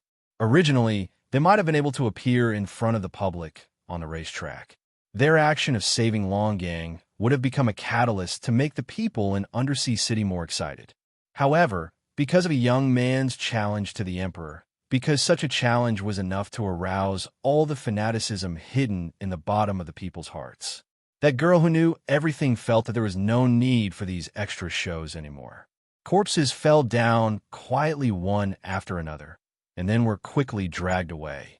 The assassination that happened in the crowd didn't even spread out the smell of blood. Okay, the young girl, Lu Gu, walked to the front of Qin Shiyu again. Different from before, this time, Lu Gu even took the initiative to stretch out her fingers, teasing the hair in front of Qin Shiyu's eyebrows, her cheeks. Do you think this young man will defeat Lewis? I didn't say anything, Qin Shiyu said expressionlessly. But that's what your eyes say, Lu Gu said with a faint smile. I have the ability to see through people's minds. Although it's hard to see through your mind, you can't hide your general thoughts. You seem to have something to rely on. Maybe it's this young man? Qin Shiyu closed her eyes again. Eyes were the windows to the soul. What a terrifying woman. Lu Gu shook her head. Then, let me see what you rely on. The girl's voice seemed to be fading away. When Qin Shiyu opened her eyes again, she found that Lu Gu had already left. Qin Shiyu casually glanced at all the dazzling screens in front of her. After a long while, she closed her eyes again. Suddenly, Qin Shiyu opened her eyes abruptly. This is Green Lotus Sword Song's aura. Qin Shiyu lowered her head, her voice fluctuating. My senses have become stronger. A new force to be reckoned with? In front of absolute power, this kind of clown trick.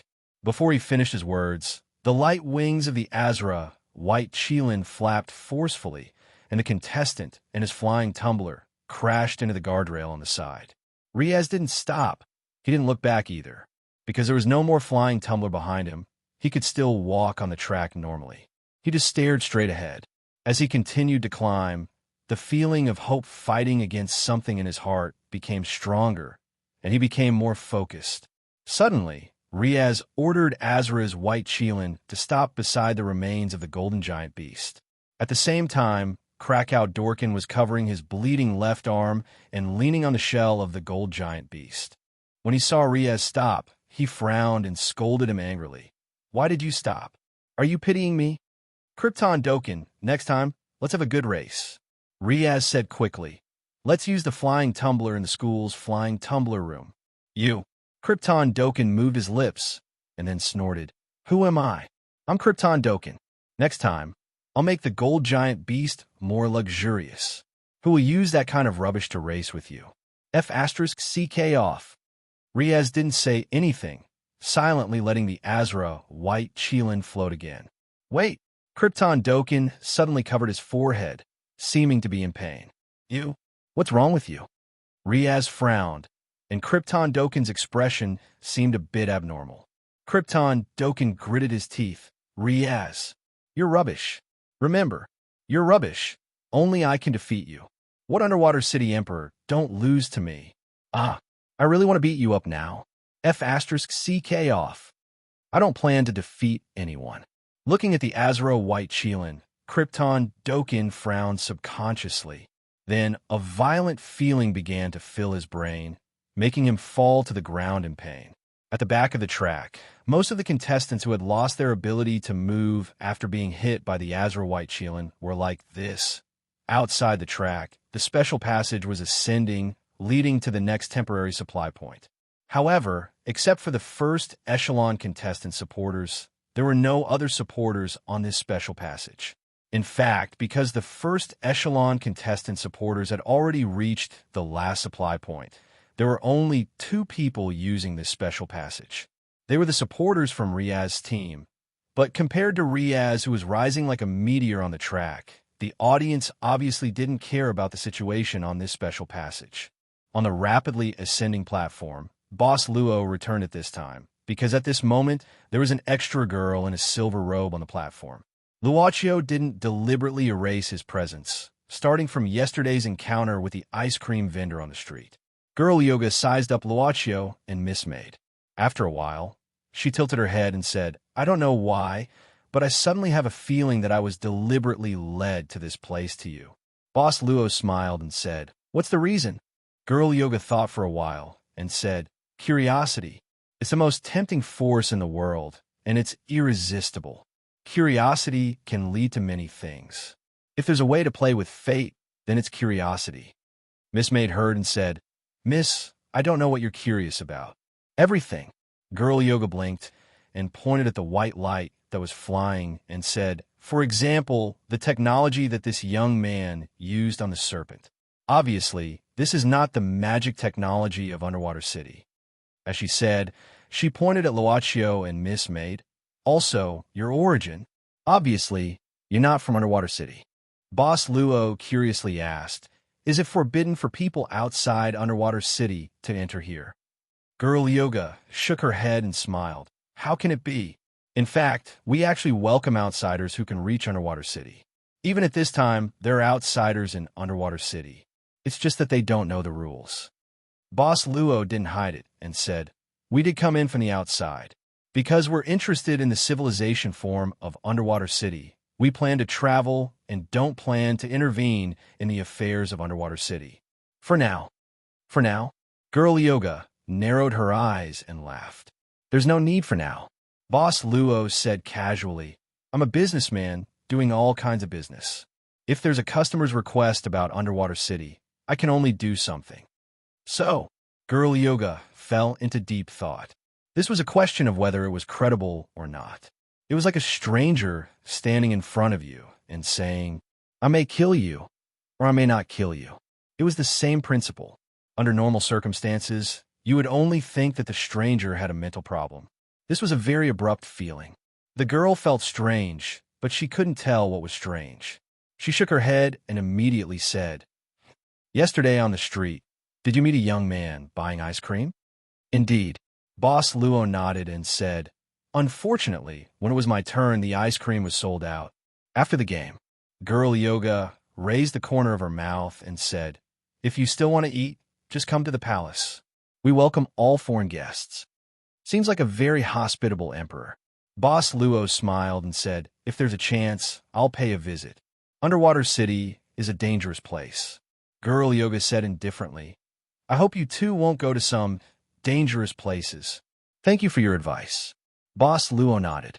The girl looked around suspiciously. She found these two people.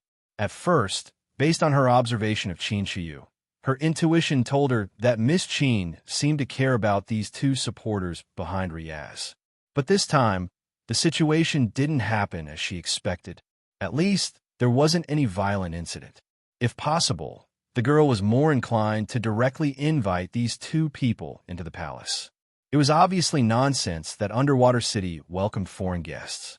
But in the end, it turned into this kind of overly polite conversation, which indeed made the girl a little confused. She secretly thought, when did she become so easy to talk to? Then, enjoy the rest of the game. Girl Yoga slightly bowed and planned to leave.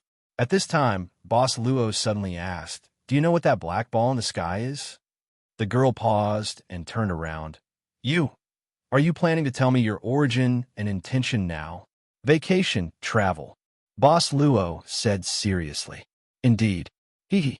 The girl didn't turn around and directly jumped off the platform, disappearing in the blink of an eye. Boss Luo shook his head and looked at Miss Maid, saying, Why don't we want to believe other people's words? Miss Maid smiled and said, Because there's deception in the world, and it's them. Master, are you really not planning to do anything? Anyway, regardless of whether I plan to or not, something will happen. Boss Luo smiled casually. Isn't it we just need to? He raised his head and looked at the flying white light, saying softly, Just watch quietly and wait casually. Then, he occasionally reached out to stir the flowing water in the river of time, making circles of ripples. Miss Maid suddenly thought in her heart, God, he caught up. He is caught up to our emperor. This young man. No matter what the final result is, this is the highlight of this young man. From now on, he can brag about it for the rest of his life. The host's voice always sounded. Hashtag, hashtag, hashtag, hashtag, hashtag PS. 3280 seconds. Chapter 1683. The Magic Research Institute, Astral 1, Secret Underground Research Room. At this time, the moment the rapid alarm sounded, the defense mechanism had been activated, and the only entrance was closed. Not only that, but on the surrounding walls, heavy metal gates fell directly, completely sealing the entire research room into a secret chamber.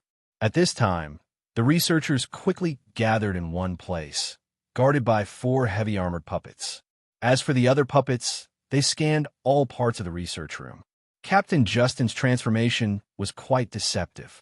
He could even directly reduce the heat of his body directly, so that he could more effectively avoid more detection methods. Step by step, he approached the center of the research room.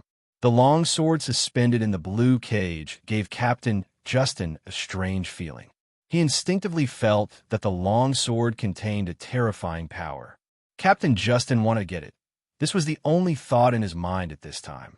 He quietly walked past the wandering dolls, trying his best not to make a sound. Finally, Captain Justin came to the front of the blue cage. How should I open this blue cage? This should be a powerful shield made of energy. Where's the opening mechanism? Captain Justin was suddenly in a dilemma. Target found. Suddenly, Captain Justin felt a chill on his back. He saw that the armed puppets in the research room were now moving the weapons in their hands, locking on to him, who was in stealth mode. How'd they lock on? Captain Justin took a deep breath and was once again terrified by the technology of the underwater city. But there was no time for him to think more. Gritting his teeth, Captain Justin made a crazy decision.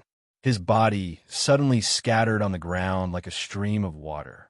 Then, before the armed puppets opened fire, he directly squeezed into the crack of the pedestal used to imprison the longsword. As long as there was a crack, even a crack thinner than a hair, he could penetrate. This was the ability he obtained after being modified by the evil magician using all kinds of methods and enduring endless pain. Pervasive penetration. Bayou, bayou, bayou. The mystic gun of the armed marionette instantly shot out more than 10 blue lights. The moment Captain Justin penetrated the pedestal, he directly melted a large hole in the floor. But this could not stop Captain Justin from invading the interior of the pedestal. He did not understand the internal structure of the pedestal. He did not understand anything, but this did not stop him from doing what he wanted to do next. Destroy. No matter how sophisticated the instrument was, the interior was always fragile. The more sophisticated something was, the easier it was to cause great damage from the inside. Boom! In an instant, the huge pedestal directly exploded. The moment thick black smoke rose, the blue energy light shield that sealed the long sword instantly became unstable. It twisted, collapsed, and finally directly annihilated like a bubble. It's done. Captain Justin showed a hint of ecstasy. In the thick smoke, his liquid-like body instantly elongated into an arm and grabbed the longsword. Louis XXXIX. I will make you regret. Captain Justin could not help but feel a sense of satisfaction. He had touched, and his palm had already grasped the hilt of the longsword's hilt. A sense of fulfillment made Captain Justin feel even happier. But it was a pity. The moment his palm touched the hilt of the longsword, he did not get anything. No, he got something. A terrifying, lacerating power spread from the hilt to Captain Justin's palm in an instant, and then covered his whole body in an instant. In the research room, Captain Justin's miserable scream directly sounded. At the same time, the longsword suddenly trembled, and then hundreds and thousands of green sword chi burst out, forming a terrifying sword chi storm. Crush, lacerate, destroy. All the armed puppets were instantly smashed into pieces by the sword chi storm. Even the researchers here did not escape from the raging sword chi storm. Finally, everything calmed down. The research room was now filled with countless terrifying lacerations, and at the same time, it was dead silent. Only the long sword was still hanging high at this time. Suddenly, The long sword hummed again. This time, there was no sharp sword chi burst out, but it directly soared into the sky, breaking the layers of thick decks on the top, and finally broke through astral, one, throwing it in the direction of the underwater city. On the field, Qin Shiyu suddenly opened her eyes. She felt an extremely heavy pressure from the soul, from the spiritual level. The entire undersea city was like a violent abyss at this time. The negative emotions that seemed to be substantial were constantly impacting her gradually perfected Taoist heart. The techniques of the Huanzhan sect placed too much emphasis on the cultivation of the state of mind. Otherwise, she wouldn't have broken her cultivation and ended her lifetime of cultivation prematurely because of a painting that contained excessive madness and regret. At this time, she seemed to be in the middle of an ocean of desire, drifting in the wind and rain. Qin Shiyu instantly spat out a mouthful of red blood. Her face paled a little, and her eyes gradually became unfocused. The terrifying negative energy that shrouded the entire arena had even condensed into something similar to a magnetic field. And the reason for the formation of this terrifying magnetic field was... Qin Shiyu's eyes were locked on the World Snake racetrack.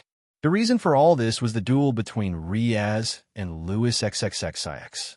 A young man who walked out of East 13th Street had counterattacked all the way, and finally reached the point where he was facing the most powerful emperor in the underwater city.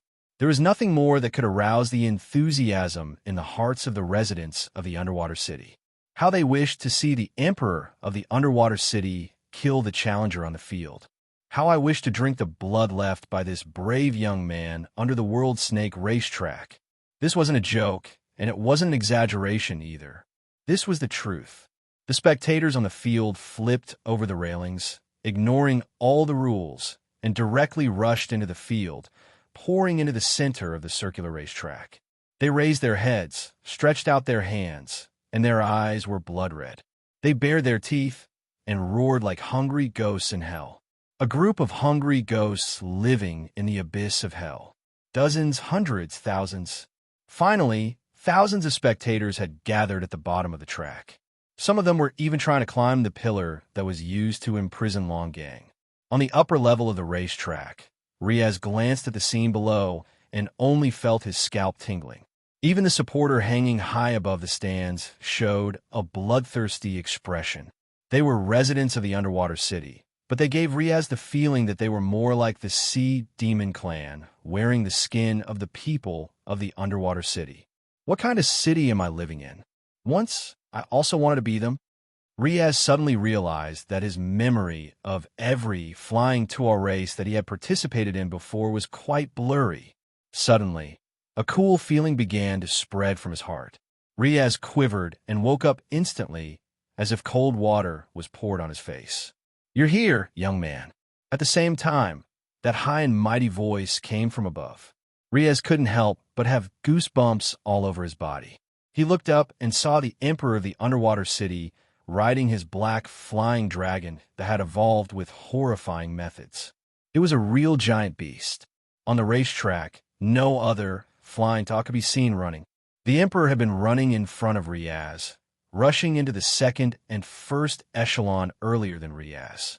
Then, the emperor swallowed all the contestants in front of him. Riaz looked at Louis XXXIX, who had a smile on his face. This emperor was quietly sizing up Riaz as if he was appreciating a rare treasure. The last 10 laps. The emperor smiled faintly and said, "Young man, come to me. I'll be on the same starting line as you again." Riaz silently let Azra White Qilin ascend and finally come before the emperor. Azra White Qilin was confronting the black flying dragon. The black flying dragon suddenly roared, but Azra White Qilin didn't move at all.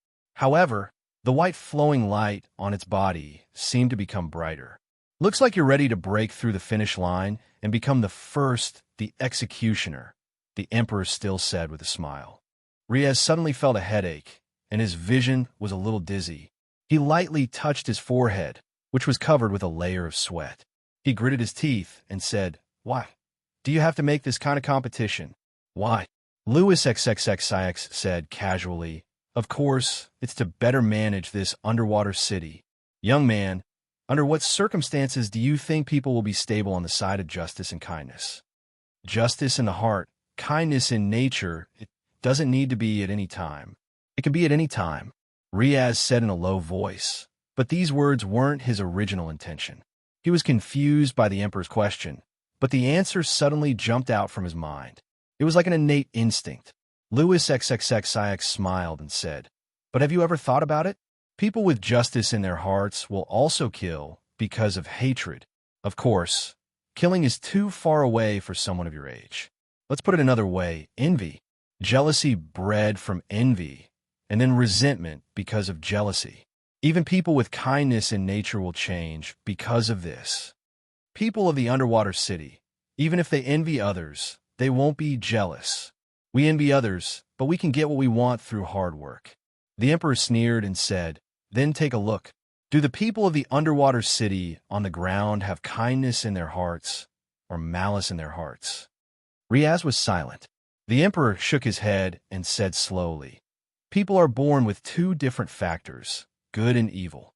It's impossible to take them away. They are entangled spirals, and there will always be a situation where they will transform into each other. Do you see it? This is a kind of transformation. Perhaps you will feel fear because of the madness of the people of the underwater city. But after this competition, you will find that everything will return to its original state. Tomorrow, you will still live in a friendly, kind, and beautiful underwater city. Even because of your appearance this time, the next flying serpent competition may be delayed for a long time." "Me?" Riaz opened his mouth. The emperor opened his hands and said, "Have you ever seen such fanatical people in the underwater city? Because of your challenge, because of your appearance. Young man, it was you who ignited the most violent factor in the depths of their hearts. Come, let's finish this competition together and draw a perfect end to this grand ceremony." Riaz lowered his head in silence. His brain was crazily filled with signals of resistance. It was an instinct that came from the depths of his blood. "You're still hesitating." The emperor shook his head and said, "You really disappoint me. It seems that the seed your father planted in you back then has not really grown." "Father, my father." The emperor narrowed his eyes and said, "This is a game that has started since you were born. Your father wanted to use the seed to fight against it, but all of this was in my eyes. So, I have been letting you grow up normally until today. Of course, today, you surprise me a little, such as your flying serpent, but it doesn't matter, as long as this is the underwater city." Having said that, the black dragon that His Majesty the Emperor was riding on spread its wings. It no longer circled around the track. Instead, it stuck close to the execution pillar and climbed up to the finish line. "Wait, I have told you enough." The emperor didn't even turn his head. The only thing left is the result of this competition. The black flying dragon instantly flew over the remaining one-third of the road. Riaz was shocked, and his brain continued to release signals of resistance. It even felt like his brain was about to explode. He laid on Azra White Chelan with a splitting headache. At the same time, the white light flowing on Azra White Chelan flowed into Riaz's body bit by bit. The headache was actually alleviated. "Azra." Riaz looked down at this time, and he seemed to hear another voice in his mind. The voice of the flying serpent. Under him, its thoughts. It seemed to be saying, "What are you afraid of? Just do it. I will give you the power to kill this emperor." It was simple and violent. "Who are you?" Riaz couldn't help but be shocked. Flying serpent suddenly fell into a short silence, and then a thought was transmitted into Riaz's mind again. "My name." Riaz was absent-minded for a while. The voice was so strong that it even covered his instinctive signal of resistance. His mind instantly went blank. At this moment, without Riaz's control, Azra White Chelan opened its light wings again, and it opened to the extreme. Behind it, rings of light even appeared in circles. White God, the ruler of the sky. Boom! It moved. The moment Azra White Chelan was activated, a huge amount of energy leaked out and instantly shattered the 90th lap of the track. Like a chain reaction, It started from the 90th lap of the track and spread to the entire World Snake track. As a result, this huge circular track that was comparable to the White Tower in the underwater city began to collapse. Hashtag, hashtag, hashtag, hashtag, hashtag PS. Next chapter, a little later. Chapter 1684. The most direct disadvantage of the collapse of the World Snake racetrack was that the residents of Underwater City in the arena were on the verge of death. They were just ordinary people, not fully armed demonic warriors. They were facing the boulders that weighed more than 500 kilograms. However, in the arena, the residents of Underwater City, who had completely gone crazy, were fearless of the imminent death. Facing the collapse of the racetrack, a strange fanaticism appeared on their faces again. Lewis XXXIX saw all of this in his eyes. Regarding the collapse of the racetrack caused by Riaz's sudden outburst, a trace of anger flashed in the Emperor's eyes, but quickly disappeared. He just whispered something, calling something. It seemed to be a name, a syllable. M.O., as if responding to the Emperor's call. The White Tower of Underwater City instantly burst out a huge brilliance. The top of the White Tower directly projected a huge blue light beam into the arena. The light beam swept into the arena in milliseconds. When the blue light beam disappeared, the entire World Snake racetrack had disappeared, including the boulders that fell. Because of the collapse, even the debris was gone. The light of the White Tower dissipated, and it returned to its original white and flawless state. In the arena, because the entire track had disappeared, all the temporary spots that had been set up were naturally gone. The contestants who had fallen from the sky, as well as their supporters, seemed to be protected by some kind of power as they slowly descended. However, Boss Luo and Miss Maid were not included among them. All of this originated from the power of the White Tower, and this power seemed to only affect the residents of Underwater City. But this height naturally could not pose a threat to Boss Luo and Miss Maid. Like the rest of the contestants and the supporters, they slowly landed on the arena. Miss Maid's shoes touched the bottom of the arena first. Her hands held the hem of her skirt, and she gently let go the moment she landed. The black flame quietly extinguished in her palms. Perhaps, if the White Tower did not have that flash, it would be replaced by the black flame. 10 points. Boss Luo subconsciously gave a score. His landing was naturally much simpler, and he did not have to compromise so much. He just stood there and was done. White God! After landing on the ground, Boss Luo looked at Miss Maid and blinked his eyes. It's just a little bit of disguise. Who would believe? The servant girl said casually, "This is the demonic dragon clan of the giant power civilization." After he died in battle, his soul was split into several parts. One of them was sealed into a tool and turned into a secret treasure. It was a gift once given to me by a customer in that world. The previous owner didn't say anything, so I did. By the way, this customer hoped to obtain a true lover, so after completing the transaction, her husband was resurrected. Oh. Miss Maid had a lot of small gifts from customers. Boss Luo had seen this kind of thing more than once, so he was used to it. But why did he specifically mention the specific content of the customer's transaction? So, this serpent is now a product of soul and magical technology? Miss Maid said, "The giant energy civilization has technology similar to that of the magical energy civilization. It is a strange world where creatures and machines can coexist. The souls of beasts can give new life to machines and form a symbiotic relationship. Riaz's workshop doesn't have any usable materials, and the secret treasure is useless. It can be used to replace Asla's magical core circuit, but it can awaken White God, which is a bit surprising. After that, the recovery process will take a little longer, about 30 minutes. Obviously, for Asla's transformation, Miss Maid was at most loaning the materials and would recover them later. If it wasn't because of the boss' interest, Miss Maid didn't intend to open her little treasury. "Master, do you think the transformation this time is out of line?" Miss Maid suddenly asked. Boss Luo shook his head and said casually, "You could do anything you want." Miss Maid's eyes lit up, but Boss Luo said again, "But he can't control White God's power. was naturally referring to Riaz. The current Riaz, as Boss Luo said, couldn't control Aslo White Chelan that had awakened part of White God's soul. Or, he had become Aslo White Chelan's tool. He was even useless. After destroying World Snake, as track, Aslo White Chelan even caught up with the king's black flying dragon. The white shadow and the black flying dragon circled around the execution pillar like a black and white spiral. Aslo White Chelan was only a head higher than the black flying dragon. "Young man, you disappoint me." The king's voice sounded faintly. At this moment, Riaz, who was shocked by White God's awakening, was like a frightened little animal. He knew what happened.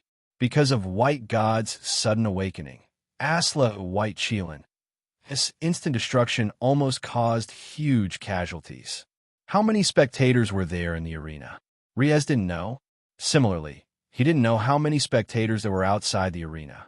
What he knew was that if it wasn't for the light shot out from the White Tower, World Snake, as collapse would have caused unimaginable casualties. It's not me. It's not me. Riaz's eyes were blank. His body was trembling. He was really scared. When you walk onto this arena, you are you. Louis Xx's voice suddenly turned cold. No matter the reason, no matter the motive, you're already here. What you did is your responsibility because you are here. It's not like this. It's not like this. Riaz had a splitting headache. He was wrong. How could he be wrong? He only wanted his mother and father to meet once on their wedding anniversary. It wasn't his wish to destroy the track. It was Asla White Chelan. It was caused by White God hiding inside. He never wanted to cause destruction. Asla was transformed by that big sister. It was her. It's not me. His Majesty shook his head. As a descendant of the underwater city, don't you have the courage to admit your responsibility? Young man, I used to be happy that you could compete with me. But now, you only gave me an extremely bad experience. What about you? Riaz roared. You are the emperor. You are the supreme ruler of the underwater city. But what did you do? You made the entire underwater city behave like beasts today. Those players who died in the arena at the beginning, weren't you the one who caused it? Resist, resist, resist. Resist this supreme man who controlled everything in the underwater city. His brain, body, blood, and cells were all releasing signals of resistance. A cold light flashed in Louis Xx's eyes, but he said in a deep voice, "Go down. You don't have the right to confront me anymore." As His Majesty's voice fell, Riaz felt a terrifying, invisible force pressing down on his body. At the same time, it also pressed down on Aslo White Chelan. This huge pressure instantly knocked down Aslo White Chelan, who was climbing up rapidly.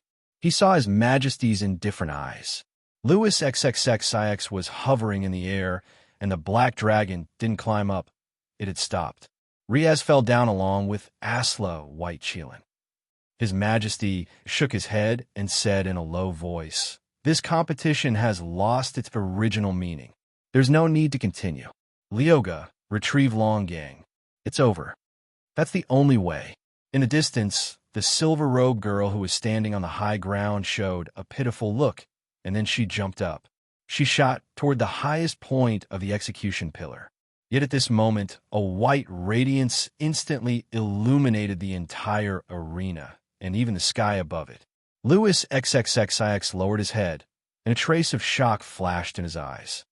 "It's not me. It's not me."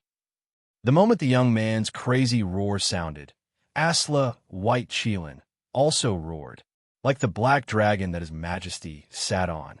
Asla White Chelan showed signs of a living creature. This power. Instantly, His Majesty frowned and said in a deep voice, "Go down." The heavy pressure pressed down again. However, at this moment, Asla White Chelan roared again. Then, the halo behind it expanded again. On the throne, Riaz's eyes turned completely blue, as if they were embedded with blue gems. "It's you. You're the evil Dash." After roaring, the young man rode on the white light and shot up into the sky. He instantly broke through the heavy pressure on his body and shot up into the sky from His Majesty's eyes. Louis XXXIX looked up abruptly. At this moment, the young girl, Leoga, was standing on the execution platform with a surprised expression on her face. But the white light rushed toward her directly. The young girl, Leoga, reacted quickly. When the white light rushed toward her, her palms overlapped, but the white light didn't attack her. It just flashed past her eyes. Not good. His target is... The young girl, Leoga, looked up abruptly. Riding on the white light, Riaz wanted to hit the black ball in the sky. The young girl, Leoga, gritted her teeth. Damn it. Louis shouldn't have been soft-hearted. Seeing that Riaz was about to crash into the black ball in the sky with the white light, His Majesty inserted his hands into the black dragon's neck and issued that strange call again. Mo. He rushed up. The black dragon's speed was even faster than Riaz, and it crashed into the white light viciously. Boom! An extremely bright halo appeared in the sky and spread out. At this moment, Riaz's body was thrown out from Aslo White Chelan. Half of Aslo White Chelan. His body was smashed into pieces. Louis XX's black dragon was smashed into pieces. His Majesty's face was terrifyingly gloomy. At this moment, there was a dark red mark floating on his forehead. Seeing Riaz falling from the sky, Aslo White Chelan suddenly dived down with its broken body and held Riaz on its body. Riaz had already lost consciousness, but Aslo White Chelan still looked up at Louis XXXIX. Its pair of crystal eyes seemed to be alive. No one can shake the foundation of the underwater city. His Majesty slowly raised his hand and opened his 5 fingers, aiming at Aslo White Chelan, saying in a low voice, "Destroy." The white tower in the underwater city burst out a horrifying radiance. The entire underwater city even began to shake. As for the 9 million people in the underwater city who were in a frenzy, they didn't react at all. But at this moment, the sky and the earth seemed to darken. A green light streaked across the sky. A trace of disbelief flashed in His Majesty's eyes. Then he opened his mouth. After this green light disappeared, a white-clothed figure appeared in the sky, holding a sword and gently pulling it. The white-clothed fairy held a 3-foot-long green sword and sized up the land with cold eyes.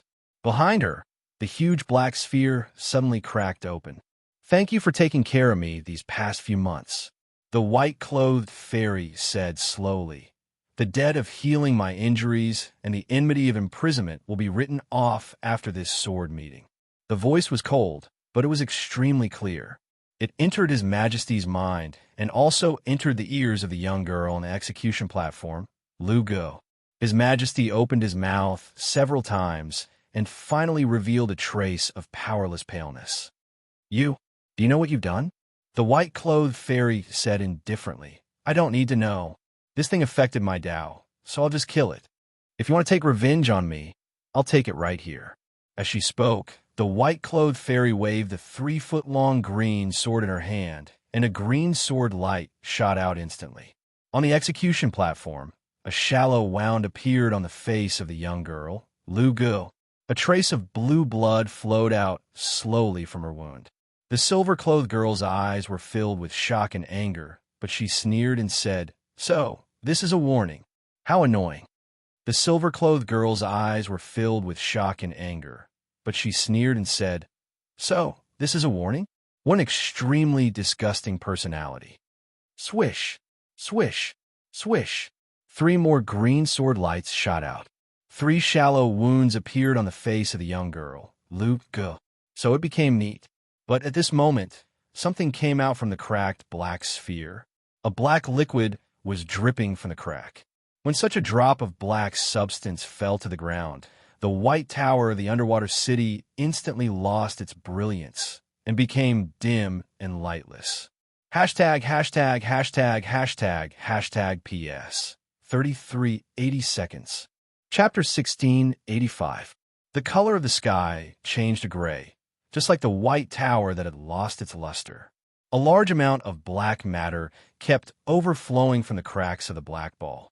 It seemed that there was a black matter inside the ball that far exceeded the volume of its exterior. At this moment, the black matter flowed into the ground, turning into a stream that appeared in the sky. The undersea city was a huge basin. There was water in the basin. The moment the first resident of the undersea city was drowned by the black matter, a violent will began to fill the entire undersea city. This made Qin Shiyu face the attack of negative emotions that were thousands of times more terrifying than before, but at this moment, Green Lotus Sword had been found. After cutting off the shackles on her body, her cultivation was restored. Even though that evil will was crazily magnified, she wasn't affected at all. What on earth is this undersea city? But the change in front of her made her vigilant. Louis XXXIX didn't move at this moment. He was silent, so silent that it was scary because of the current situation of the undersea city. Like leaking oil, the black matter began to slowly expand its territory on the streets. The crazy people didn't know when their feet had been drowned. However, the moment they came into contact with the black substance, they quieted down. "That's it," His Majesty suddenly said faintly. Qin Shiyu keenly caught the change in Louis XXX's tone at this moment. She gazed at him, only to see that Louis XXXIX was also looking at her. "Haven't you always wanted to know how the previous two queens died?" His Majesty said softly. Qin Shiyu frowned again. Louis XXXIX said in a low voice, "I killed the reason. You'll know soon." Seeming to have figured something out, Qin Shiyu lowered her head to look. Then her expression changed slightly. Those people who were drowned by the black matter had walked out. Or rather, they had crawled out. But the people who crawled out of Seabed City could no longer be called people. They were like beasts at this time, like some kind of mutated creatures. They were strange, and they were walking strangely on the streets of the city. They even began to kill each other. This is the original appearance of the people in the undersea city? Qin Shiyu couldn't help but ask in shock. "It doesn't matter." His Majesty shook his head. "Since there's a mistake, we have to correct it. If we can't fix it, then we'll start from the source." As he spoke, His Majesty suddenly took out a strange dagger. At the same time, he extended his arm. Louis XXXIX used the dagger to cut his own wrist. In an instant, blue liquid with specks of golden light. Blood oozed out from the wound on his wrist and dripped to the ground. The drops of blue-gold blood did not fall to the ground. Instead, they scattered with the wind. A gust of wind brought the Emperor's blood to the front of the White Tower. When the drops of blue-gold blood landed on the White Tower, the instant they came into contact with the White Tower, which had originally disappeared, was once again released from within. Qin Shiyu instantly felt the arrival of some kind of great terror. She instinctively waved the Green Lotus Sword Song in her hand, and an azure light beam shot out directly from the top of the White Tower. The target was her. The Green Lotus Sword Song instantly burst out a huge and sharp sword chi, chopping towards the azure light beam. The sword chi was actually annihilated by the azure light beam. Qin Shiyu instantly acted as if she was facing a great enemy. She reached out her palm, pressing on the surface of the Green Lotus Sword Song. Eventually, the light beam rapidly flew over, completely swallowing the figure of this fairy in white. His Majesty made a gesture of clenching his fist abruptly. The moment the blue light beam hit Qin Shiyu, it directly exploded like fireworks. In the sky, thousands of tiny blue lights fell to the ground like meteors falling to the edge of the black matter. Meanwhile, they directly penetrated the bodies of those mutated people in the undersea city. At the same time, after the blue light beam exploded, a figure in white appeared again. However, compared to before, she looked a bit more flustered. Qin Shiyu's white clothes were torn in many places, and there was even a faint trace of blood at the corner of her mouth. She took a deep look at Louis XXXIX, but didn't say anything. The Green Lotus Sword Song directly swung towards the sky, chopping out a huge green sword light, as if it wanted to cut open the special space of the undersea city. However, at this moment, a silver figure blocked the huge sword light. Girl Lu Ge. "Miss Qin, Your wedding with Lewis hasn't started yet. How can you leave so quickly? Girl Lugu directly punched towards this sword light. The sharp sword chi instantly cut off this girl's arm, causing flesh and blood to fly everywhere, followed by her body. Her flawless silver robe was now riddled with holes.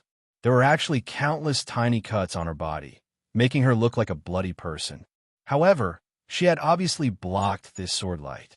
Girl Lugu was now covered with sword wounds, but she didn't seem to be afraid. Instead, she actually swooped down from the sky. Qin Shiyu's eyes focused, turning into a flowing light, rushing up directly. Lewis, give me the holy armor. The girl screamed at this moment. His Majesty waved his hand, and the white tower of the undersea city instantly shone brightly again. Then, another huge blue light beam shot towards Girl Lugu. At this moment, Qin Shiyu brandished her sword and chopped towards her. Bang! After a violent loud sound, the white fairy Qin Shiyu instantly retreated 100 meters away. Green Lotus Sword Song kept shaking, and the sword sound was sometimes clear and sometimes muddy. Above the sky, Girl Lugu was now surrounded by 6 white long spears. She was wearing a pure white skirt armor and a pure white thorny crown, looking solemn. Not only that, the girl's figure seemed to have grown a lot, turning from a young girl to a mature one. Qin Shiyu quickly adjusted her breathing. The blue light beam that hit her was weird. After all, she hadn't really connected with Green Lotus Sword Song, so she couldn't give full play to its power. This blue light was blocked, but it messed up her internal breathing. Now, she was just forcibly suppressing it. In the end, she had not stepped into that level yet. Back then, her teacher had single-handedly annihilated countless humanoid Gaias in the Penglai treasure vault. He had single-handedly destroyed the Penglai treasure vault. After her teacher disappeared, the Green Lotus Sword Song had hung in the Penglai treasure vault for countless years. The Penglai treasure vault could not do anything about it. This is your original appearance, right? But she looked calm. When encountering a big event, one needed to calm down and keep a straight face even if Mount Tai collapsed. Facial paralysis was more like it. Holy armor, Girl Lugu said indifferently. The last crystal of Lemurians. It's all because of your recklessness. Miss Qin, this is still your cage. Qin Shiyu snorted lightly. The young girl, Lugu, didn't say anything else. She waved her hand, and the 6 spears circling around her shot out. They combined into a peculiar formation and formed a huge octahedron, completely sealing Qin Shiyu inside. Endless corridor. Qin Shiyu tried to break this octahedron when it was condensed, but the space around her was disrupted and twisted. She seemed to be deprived of all her senses.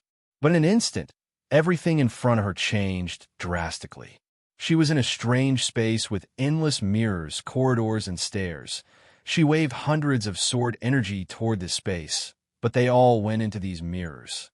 Then, the sword energy came straight to her from another direction. Hundreds of sword energy didn't disperse. When Qin Shiyu dodged them, they went into the darkness of this strange space again, and then attacked from another direction. Qin Shiyu was shocked. She had to cut out hundreds of sword energy again to break the first sword energy to get out of this predicament. It was dead quiet all around. There was no sound. This wasn't some kind of illusion, but a real, different space with many overlapping characteristics. Qin Shiyu frowned, but couldn't think of a way to break it. A huge octahedron was floating quietly in the sky of the underwater city, but Qin Shiyu, who was trapped in it, couldn't be seen at this moment. The young girl, Crystal Song, glanced at it expressionlessly, then flew to Louis Exix's side. She directly grabbed his wrist and said, "Use my blood, you will die." The pollution isn't very serious. His Majesty shook his head. At this moment, the M mark on his forehead turned golden and was extremely bright. At the same time, the white tower in the underwater city shone brightly again. It seemed that some kind of power was working in the underwater city. A circle of invisible ripples was released from the white tower, hitting every place in the underwater city. Puff, puff, puff. In an instant, 9 million people in the underwater city fell to the ground and lost their consciousness. On the ground, the black substance that had leaked out from the black sphere was retreating bit by bit. It was like time was flowing backward. The black substance was not only retreating bit by bit, it was even flowing in reverse, all the way back into the black sphere. The crack started to heal. But on the ground, those residents who were killed by the blue light of the White Tower didn't recover or come back to life. Apparently, they had lost their lives and didn't recover their original appearance after death. 193,001. His Majesty suddenly said in a low voice. What did you say? Girl Lu Gu frowned subconsciously. The number of deaths this time. His Majesty shook his head and quickly reached out to cover the wound on his wrist. His Majesty's expression seemed to be somewhat anxious as he looked at the girl and hurriedly said, Quick, get rid of everything here. I know, Girl Luga nodded. You should take a rest. His Majesty waved his hand, but his eyes fell on another place. That place was safe from the black substance because it was in the air in a safe area, Azra White Chelan. At this moment, although its body was broken, Azra White Chelan was still floating in the air stubbornly. A part of the soul in Azra White Chelan was gazing at Louis XXXIX through the crystal eyes on the flying serpent. I feel an unyielding will, His Majesty said slowly.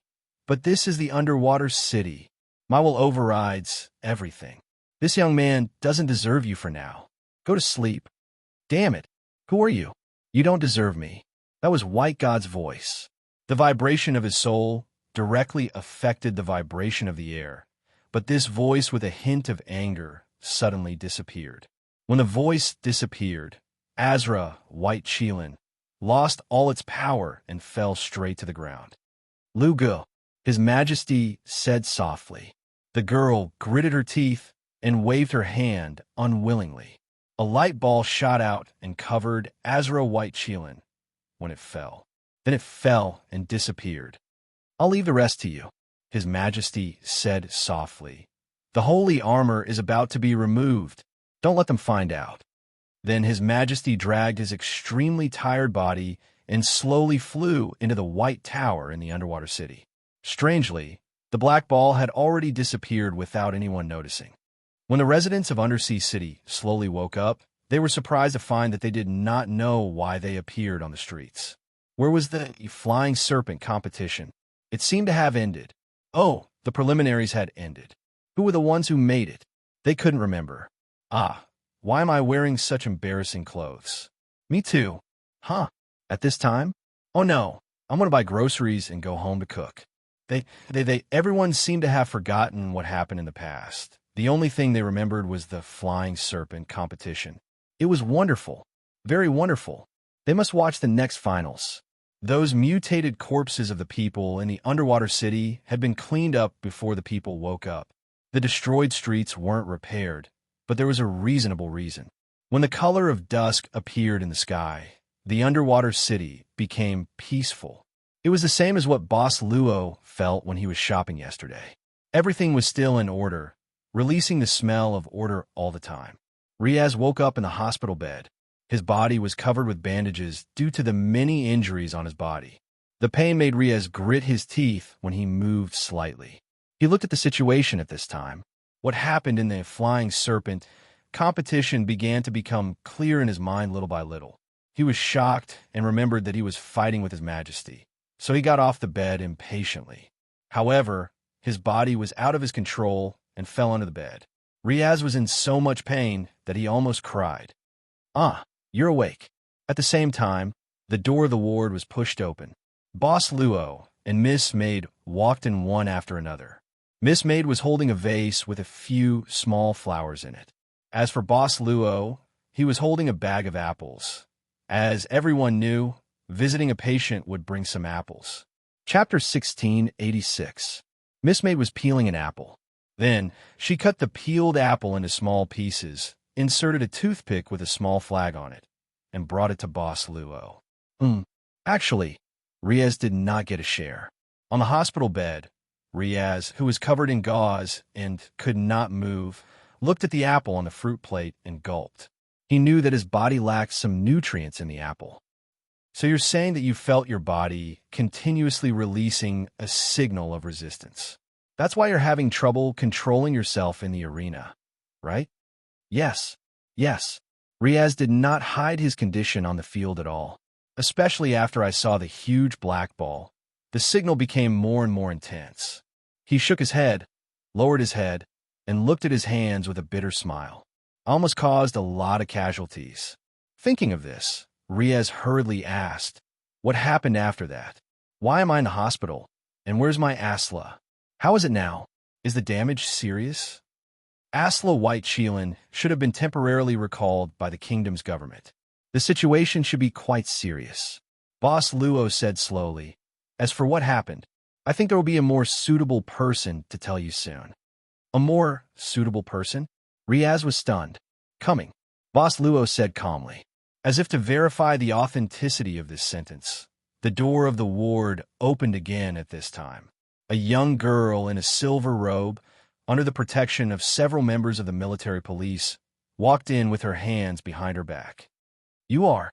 Riaz could not help but open his mouth. The girl in the silver robe looked around the ward and said, "So you're here too. That's great. Since this guy has woken up, follow me to the palace.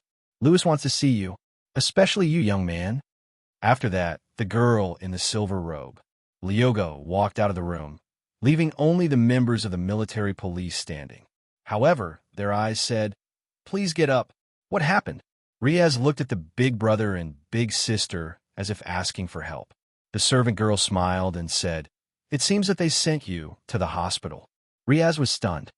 At this time, Luochio stood up and smiled. "Then let's go. I haven't visited the Imperial Palace yet." A figure was currently hiding on the balcony of a shop opposite the back door of the First People's Hospital of the royal government. She was crouching and was only peeking out from the railing with a tool that could be used for long-range vision. At this moment, when she saw Riaz sitting in a wheelchair and being pushed out by a military police, the figure was obviously a little excited. However, she quickly suppressed her impulse and chose to wait and see. Later on, Riaz sat on the gigantic, flying serpent that was specially used by the royal family. She only let out a sigh of relief when the gigantic, flying serpent that was specially used by the royal family disappeared from the street. Riaz. She lifted a large piece of black cloth that was used to cover her body and quickly went downstairs. After a while, she rode on the flying serpent that was used to deliver goods and quietly left. The shop was closed. All the doors were closed. The shop owner and staff were tied to the shelves at this time, and their mouths were sealed as they fainted on the ground. Although there were no nobles in the undersea city, only the emperor. As an ordinary young man who lived in the undersea city for 15 years, the last time Riaz passed by the imperial palace of the undersea city was 2 years ago when the school organized a tour. Moreover, that tour only circled around the outer wall of the imperial palace. Entering the imperial palace, this kind of thing, Riaz never thought that he would enter the imperial palace in such a way today. He didn't have time to look at the scenery on the road through the window of the gigantic flying serpent, because it was very fast, and the 2 military police who sat beside him had a very serious expression on their faces. But soon, Riaz became even more nervous. Without stopping, the girl in the silver robe sent him all the way to the emperor's office and personally pushed the wheelchair to the front of the emperor. Compared to the time when they met on the World Snake track, Louis X's face now seemed to be paler and even coughed. Seeing the emperor coughing so hard, the girl Yoga quickly walked up and took out a small bottle. But the emperor shook his head and said in a low voice, "Eating too much is not good for the body." The girl then quietly put away the bottle. Louis XXXIX sighed at this time, and after a while, he looked at Riaz expressionlessly. Riaz was a bit flustered by the emperor's gaze, and he couldn't help but avoid the emperor's gaze, and the emperor smiled at this time. "Hello, Riaz. You know my name?" Riaz couldn't help but be surprised, and then he understood. "Yes. I participated in the competition. You can find out my name just by checking it." Unexpectedly, the emperor said at this time, "No, I know your name not only because you participated in this competition. I know your name from the moment you were born." Riaz opened his mouth. The Emperor looked at Lyoga, who was standing next to him.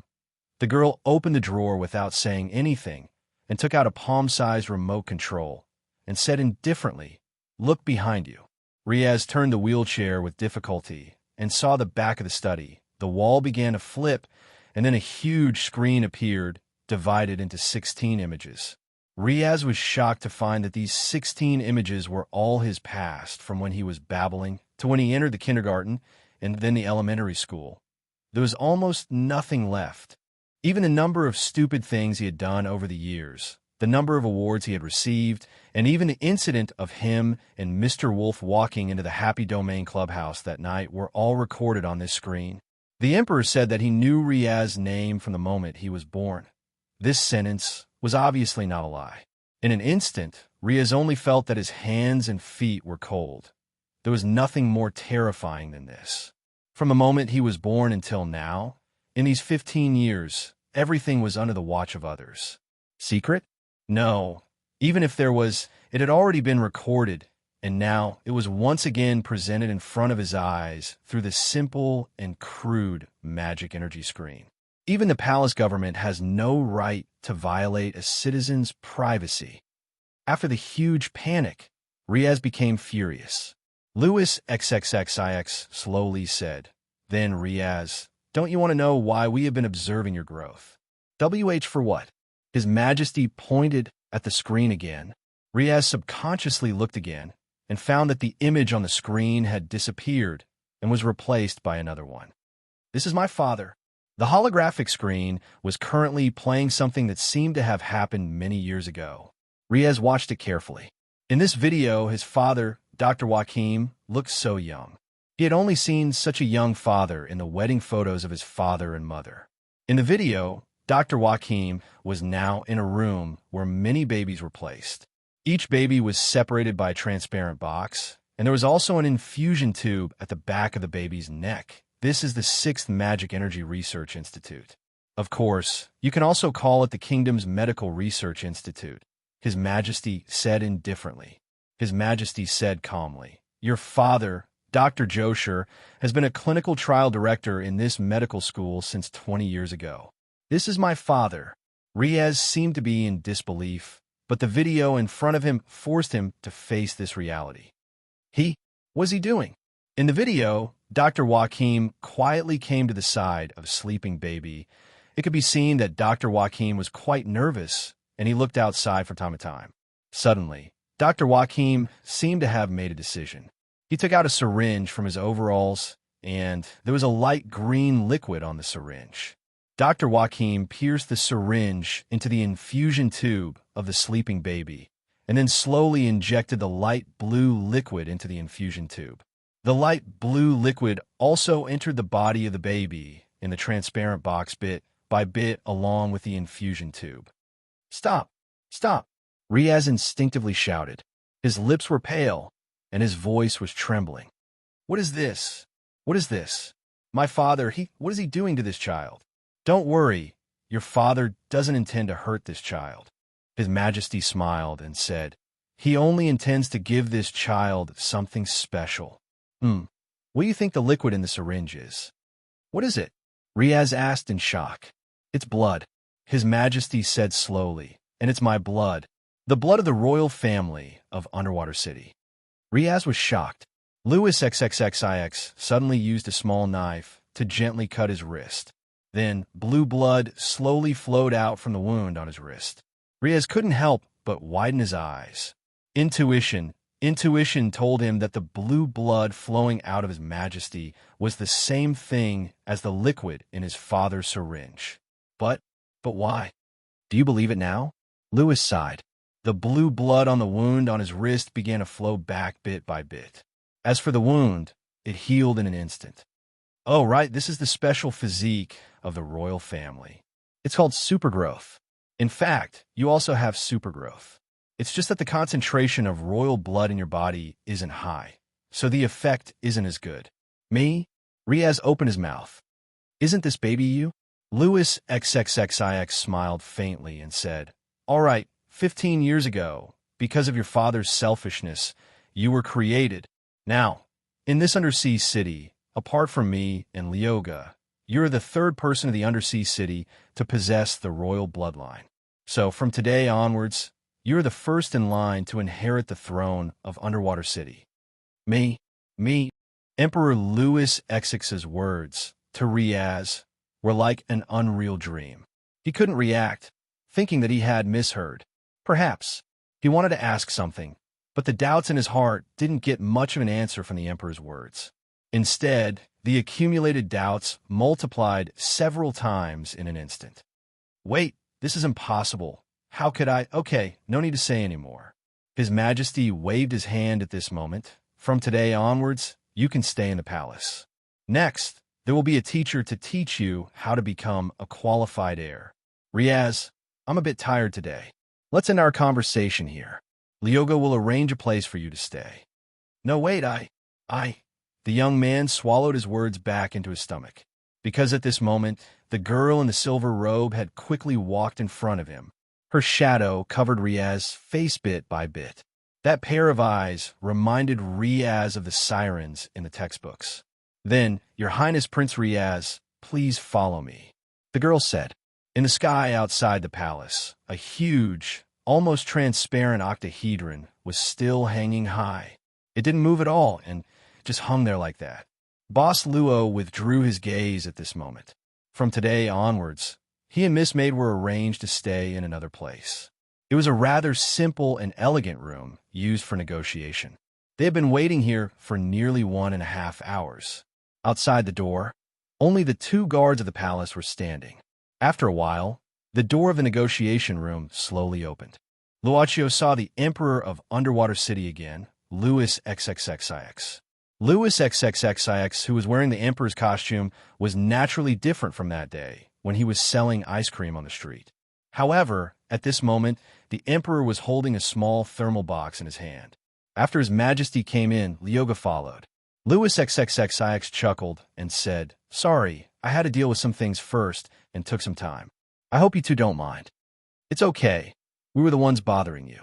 Come try this." His Majesty sat down at this moment and opened the thermal box. "I took the time to make this. Come and try it." Inside the thermal box, there was a small bucket of ice cream. Yes, it was vanilla-flavored. ######PS. As usual. Chapter 1687. Outside the palace, everything was peaceful. Inside the palace, everything was in order. The 4 of them sat on 2 couches facing each other, eating vanilla ice cream together. The ice cream technology was brought to me by a friend on the ground. Louis XXXIX put down his spoon. It's a pity that this friend passed away a few days ago. I only found out about this when his subordinates visited Underwater City. At this time, it was enough to say a word of condolence. Boss Luo also stopped eating and said in admiration, "No wonder the ice cream trucks are sold out so quickly. It seems that it's not only the product, but the taste is also unforgettable." Even Miss Maid finished her portion, which was rare. Clearly, she had high recognition of His Majesty's craftsmanship. At this time, Miss Maid brought a handkerchief over for Boss Luo to wipe his mouth. Opposite him, Miss Maid Lyoga was doing the same thing. "Let's talk business." Louis XXXIX put down the handkerchief and said directly, "Did you help to modify Riaz's flying serpent?" "Yes." Boss Luo also nodded directly. His Majesty said even more directly, "I'm very interested in this technology. I don't know if you're interested in selling it to me." Boss Luo said casually, "I don't know if Your Majesty's so-called transfer is a buyout or simply learning it." His Majesty thought for a while and said, "What's the buyout price? What's the price of learning it?" "Sell the White Tower to me, and I can sell this technology to you." Boss Luo also thought for a while and said, "If you only want to learn it, you can exchange it with the holy armor technology that this lady used before." Heh! Hearing this, Miss Maid Lyoga sneered. "What a sky-high price. Are you really a businessman?" Boss Luo was indifferent. His Majesty waved his hand, indicating for Miss Maid to be quiet for now. Louis XXXIX looked at Luochio and said slowly, "I can't sell the White Tower. As for the holy armor technology, this is one of the top secrets of Underwater City. Are you sure you can only use it to exchange for your technology? Mighty power, the ability to coexist between soul and machine. It was also the crystallization of technology from a certain civilization era. The Lemurian civilization, the Age of Mana, is also an era, the servant girl said calmly. There isn't much difference between the Lemurian civilization and the Age of Mana. Why can't we exchange? Mighty energy? His Majesty frowned and pondered. I'm afraid I'm too ignorant. I've never heard of such a civilization. Boss Luo smiled and said, At present, the various countries in the surface world only regard Undersea City as a fantasy legend. His Majesty shook his head and asked, What's the buyout for? Boss Luo said, We will not sell this technology to a third party until the price of other customers is lower than the White Tower. Black-hearted. This was the young lady Lu Ge's discontent in a low voice, the sound of muttering. His Majesty smiled bitterly and said, I told you, I will not give up the White Tower. As for the holy armor, to be honest, I cannot reveal it to the public. If possible, I hope you can change to another condition. Of course, it was not only the holy armor's manufacturing technology. If they only learned the soul and machine symbiosis technology of the mighty energy civilization, the undersea city could be used as a trade under the altars list. For example, they could use souls to exchange. The undersea city had a population of 9 million people. This also revealed a piece of free information to Luochio. This undersea city completely belonged to Louis XXXIX. The lives and souls of the 9 million people in the undersea city were regarded as the private property of Louis XXXIX. This was the judgment of the altar. In this case, Boss Luo said again, If you can give me 20 of those black balls yesterday, that's fine too. At this moment, the young lady Lu Gu squinted her eyes. Killing intent instantly filled every corner of the room. But in the next moment, a surge of killing intent that was 100 times stronger than the young lady's erupted like a volcano. Huge waves instantly drowned the waves in the lake. The young lady Lu Ge's face turned pale. The servant girl picked up the teacup calmly, as if nothing had happened. His Majesty saw all of this with his eyes. His expression was calm, but no one knew what he was thinking in his heart. He sighed slowly again, shook his head, and said, Change the condition. You give me 2 million people. Boss Luo said the third and fourth condition, or what? His Majesty's gaze hardened. The third option had already caused an unnatural change to appear in his calm expression. As for the fourth option, Boss Luo didn't say anything. He just glanced at the Emperor. Instantly, Louis XX's expression changed again. He took a deep look at Boss Luo, then kept silent. After a long time, he said slowly, It seems that our first negotiation was not successful. It doesn't matter. Boss Luo said casually, Business is not necessarily successful on the first try. Both sides have their own considerations. Lu Gu, the Emperor ordered, Treat these 2 guests as state guests. Take good care of them during this time. Don't neglect them. Perhaps it was because of the confrontation earlier. The young lady in the silver robe was much quieter now. She nodded silently. After that, Louis XXXIX left the negotiation room with the young lady Lu Gu. As for Boss Luo and the servant girl, they were arranged to stay in a courtyard in the palace. What was interesting was that Riaz was also arranged to stay in this courtyard. What is the fourth condition? In the Emperor's study, Lu Gu frowned. Along the way, Louis XXXIX didn't say anything. This was a rare silence from Lu Gu. The Emperor shook his head and said, Compared to the previous 3 conditions, the fourth condition is better off not mentioning. But I don't know how much this so-called technology of the giant ability civilization can help me. By the way, how is the analysis of Azra White Qilin? Lu Gu shook her head and said, It's all disassembled, but none of the researchers in Astral. One could understand what was inside. Except for the part about magical technology. Not even a little. Louis XXXIX was surprised. Lu Gu smiled bitterly and said, They said that this technology might be as simple as 1+, but in reality, No one has ever instilled the concept of 1+ in them. The crystallization of a civilization era. Giant ability civilization. Louis XXXIX leaned back in his chair. Since Lemuria sunk into the sea until now, we have been observing the development of the surface world through different methods. So, there is no such thing as a giant ability civilization, the young lady said bluntly. Not after us, His Majesty suddenly said. Before us. Who knows? You mean this giant ability civilization might be before Lemuria? Luga couldn't help but say in surprise, is this a hypothesis, or do you really think so? Just treat it as a pure hypothesis. The Emperor shook his head and said, we need to make assumptions about the unknown, and we must have a skeptical attitude before the truth. This is the rule of the royal family. Luga snorted and said with a sneer, you make it sound nice, but you're the only one in the royal family since ancient times.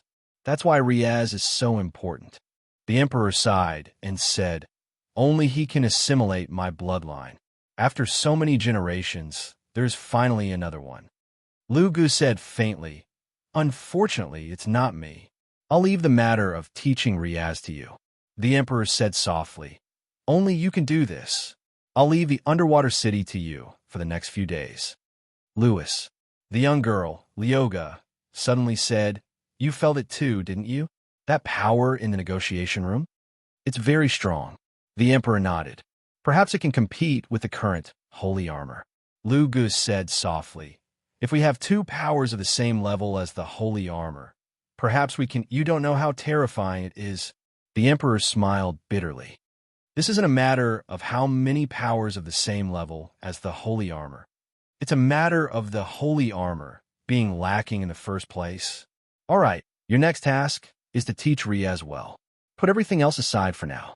I don't know how to teach people, Lu Gu said coldly. I only know how to kill people. You will. Louis XXXIX stared at her.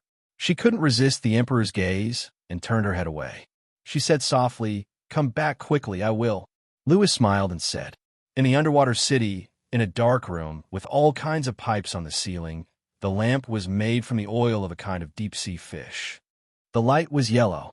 In this place where the ventilation wasn't very good, the smell of the burning oil wasn't very good, but that was all. After all, if they used magical tools, they would be easily detected. A group of people gathered in this small space. They cleared out an empty space in the middle, and there were 4 corpses on the empty space. One of the corpses only had half of its body left. Silver Moon Witch. It's her. She planned this operation. If it weren't for saving Longang, we wouldn't have lost so many of our companions. 69 people. 69 people, and only 3 of them came back alive. They only brought back the corpses of 4 of their companions. You're saying that we shouldn't have saved Longang. If we could have saved him, it would have been worth it. But we didn't save him, and we sacrificed so much. It's not worth it. This time, it's already like this. What about next time? Next time, if the kingdom's government publicly executes him, should we save him or not? You tell me. After a long silence, a faint voice said, unless we all die, even if there's only one left, we have to save him. Otherwise, destiny will lose its reason to continue existing. When the crowd heard this, they all stepped aside. At the entrance of the passageway, a one-eyed, hunchbacked old man slowly walked over with the help of a young man and a woman wearing a black robe and a veiled face. Everyone in the dark basement bowed their heads and respectfully called out in unison, Master Karen. The one-eyed old man slowly walked over. When he passed by the place where the corpses were placed, he paused for a moment, then knelt on the ground and muttered something as if he was praying. After a while, the old man stood up, looked around at the people here, and said in a deep voice, the original intention of the establishment of destiny is to liberate the people of Undersea City from the Emperor's box, so that those who have become slaves in Undersea City can obtain true freedom. This is the philosophy of the establishment of the Destiny organization. When all of you joined the organization, you already knew about the true history. You also understood how difficult it was for the Destiny to fight against the Emperor.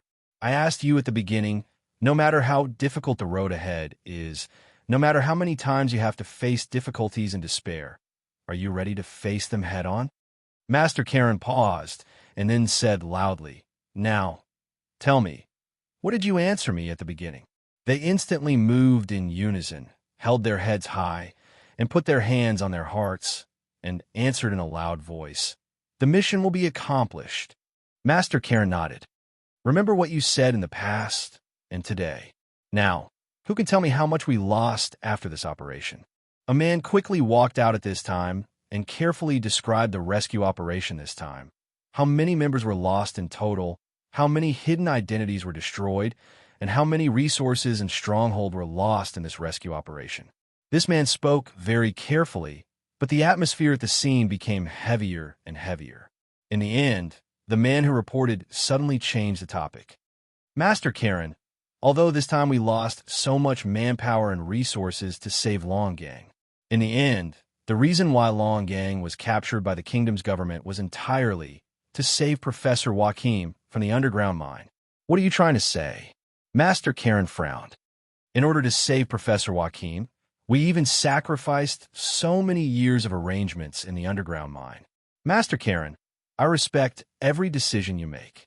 However, for a researcher of the kingdom's government, you gave up the opportunity to save our companions trapped in the mine. Is it worth it? I need a reason for you to make such a decision. Otherwise, I won't accept it. Are you doubting me?" Master Karen spoke again in a low voice. The man said sorrowfully, "My wife and children fell into the hands of the kingdom's government because I was exposed. They're in the underground mine, and I don't know if they're alive or dead. I've suffered every day in order to open up the underground mine and save them. I've never dared to let myself rest these past few years. Every time I close my eyes, it's as if I can see the painful expression on my wife and children's faces. They might not be able to hold on any longer, or even, Master, I just want to know why. Please tell me. It's not time to announce this matter yet. I'm sorry, please understand." Master Karen shook her head. "This and everything is for the greater good. Then let her tell me." After saying that, the man rushed forward and forcefully grabbed the black-robed, masked woman beside Master Karen. "Tell me, what is it for? Why do we have to pay such a heavy price to save Joachim? Is it because he's your husband? Tell me." "Kaya." He forcefully tore apart the woman's black robe. "It was Kaya. Hashtag, hashtag, hashtag, hashtag, hashtag." Chapter 1688. In the current Destiny, Kaya was one of the more senior members. She had once been in the same stronghold as Longang and had been rescued by the magically powered warriors of the underwater city. Afterwards, she had secretly joined Destiny with Longang. Come to think of it, Kaya had already served the organization for over 20 years. The moment her identity was revealed, everyone present could not help but be surprised. Of course, most of them were surprised by Kaya's actions of covering her face and participating in the meeting. "All right, explain yourself now." After revealing Kaya's identity, the man said sternly, "Just what is Josher's value that we have to sacrifice so much to save him? Is it just because he's your husband and you, Kaya, are one of the founding members of the organization?" Kaya could not help but frown. If she did not answer this question properly, she would probably plant bad seeds in the organization. After the incident with Longang, the organization was in turmoil, and their morale was at its lowest. "Enough." Master Karen tapped the crutch in his hand. "The matter of rescuing Josher was decided after a discussion between Longang and I. If you don't trust him in this matter, that means you don't trust me and Longang. Do you think Longang is someone who would act on his own for personal gain? He saved you. He saved most of you here. You know better than me what Longang is like." "Master," the man bellowed out in disbelief. "All right, I'll speak." Kaya sucked in a deep breath and looked at everyone. She said sternly, "I'll tell you the reason." "Kaya?" Master Karen frowned. "Master, it's all because of the organization.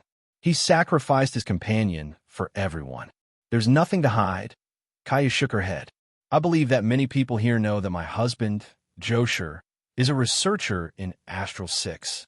We also vaguely know that Astral 6 hides the secret of the Emperor controlling and enslaving the people of the underwater city.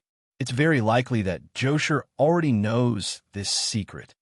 Really, the scene was filled with whispers of discussion. However, the man who had revealed Kaya's identity said furiously, "Are you joking? You and Josher have been together for almost 20 years. Your child is almost an adult. Don't tell me you didn't know about this all along." However, Kaya walked up to him and met his furious gaze, not backing down at all. Josher is a secret researcher in Astral 6. He's probably the emperor of the underwater city. He needs to keep everything a secret. He even needs to guard against me, his wife. If it wasn't for the incident with Astral 6 and his capture by the royal government, I wouldn't even have known about this. You don't have to trust me, but do you not even trust Longang? He's your brother. The man sneered and said, "Don't think I don't know this secret. He is your brother. For you, he was willing to take the risk and rescue your husband. What's so strange about that?" Kaya stared at him coldly. Faced with how aggressive he was right now, she suddenly said emotionlessly, 3 years ago, when you were being pursued by the military, who was it that risked his heart almost being pierced to save you? Who was it that was on his last breath when he returned, but he still carried you back?" The man instinctively shifted his gaze away from Kaya. He gritted his teeth and said, "He's a hybrid of the sirens anyway. His vitality is naturally much greater than ours. Who knows if he didn't do that for his own reputation?" Kaya did not say anything. She simply delivered a knee strike. The attack was sudden and vicious, directly knocking the man to the ground. He vomited blood as his body twitched. He was in excruciating pain. He saved you. Your life should have been his. Now, I'm taking it back for him. Kaya's face was cold. She did not hide the killing intent in her eyes at all. She drew her gun from her waist and directly pressed it against the man's forehead. The man trembled in fear, but he said hysterically, "I've also done meritorious deeds for destiny. I've also risked my life. What right do you have to kill me? Why is it that your husband is worth saving, but my wife and the people who are still suffering in the mines aren't worth saving? What's the point of keeping destiny like this?" He even extended his hand to grab Kaya's gun and pressed it against his forehead. "Kill me. Kill me. Kill me. Kill me. Kill me. Why don't you kill me? Kill me. What are you all doing? Separate them." Master Karen could not watch this any longer. Her furious voice rang out before everyone. Only then did the men snap out of their stupor. They shivered before quickly rushing over and separating the two of them with great effort. "The kingdom's government is as stable as iron, but we're having internal strife. Have you forgotten what you said before you joined the organization?" Master Karen said furiously. "Lock them up. No one is allowed to let them out before we calm down." A man heard that and could only walk before Kaya. He said softly, "I'm sorry." Kaya sighed. She loosened her grip, and the gun slipped from her hand, falling to the ground. She closed her eyes and allowed them to take her away.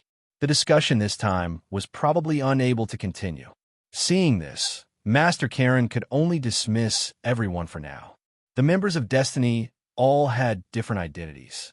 They lived in different places in the underwater city and had different occupations. Some of them had left their posts for too long, which would easily raise suspicion. The secret room used for gathering was now empty. Only Master Karen and a young man who had helped Kaya in the beginning remained. "Kong Hai, do you think Destiny should lay low for a while?" Master Karen constantly rubbed the handle of her cane as she raised her head to look at the young man beside her. Kong Hai was the young man's name. However, the young man said, "The greatest problem with Destiny is that they've never seen hope. This uneasiness will only wear away at their passion as time goes on, even if they lay low, even if they nurture a new batch of people. But how long do you have to wait for someone like Longang to appear?" Master Karen remained silent. The young man continued slowly. Longang's value doesn't lie in his abilities. It also lies in his relationship with the Siren race. To be honest, losing Longang is a loss that Destiny won't be able to make up for in 100 years. "You mean we still have to save him?" Master Karen could not help but frown deeply. "That's up to you," Kong Hai said indifferently. "After all, you're the leader of Destiny." Master Karen laughed bitterly. I don't have the right. I've just been a coward. I've been hiding until now. I've only picked up this hot potato because I've waited until those who can bring me hope died. Kong Hai said emotionlessly, the dead have no value. Only the living have value. Being able to live until now is a talent in itself. Master Karen shook his head. After a long moment of silence, he seemed to have made a decision and said in a low voice, the palace gave me a notice before, asking me to enter the palace to teach a student. You can be my assistant and come with me to the palace.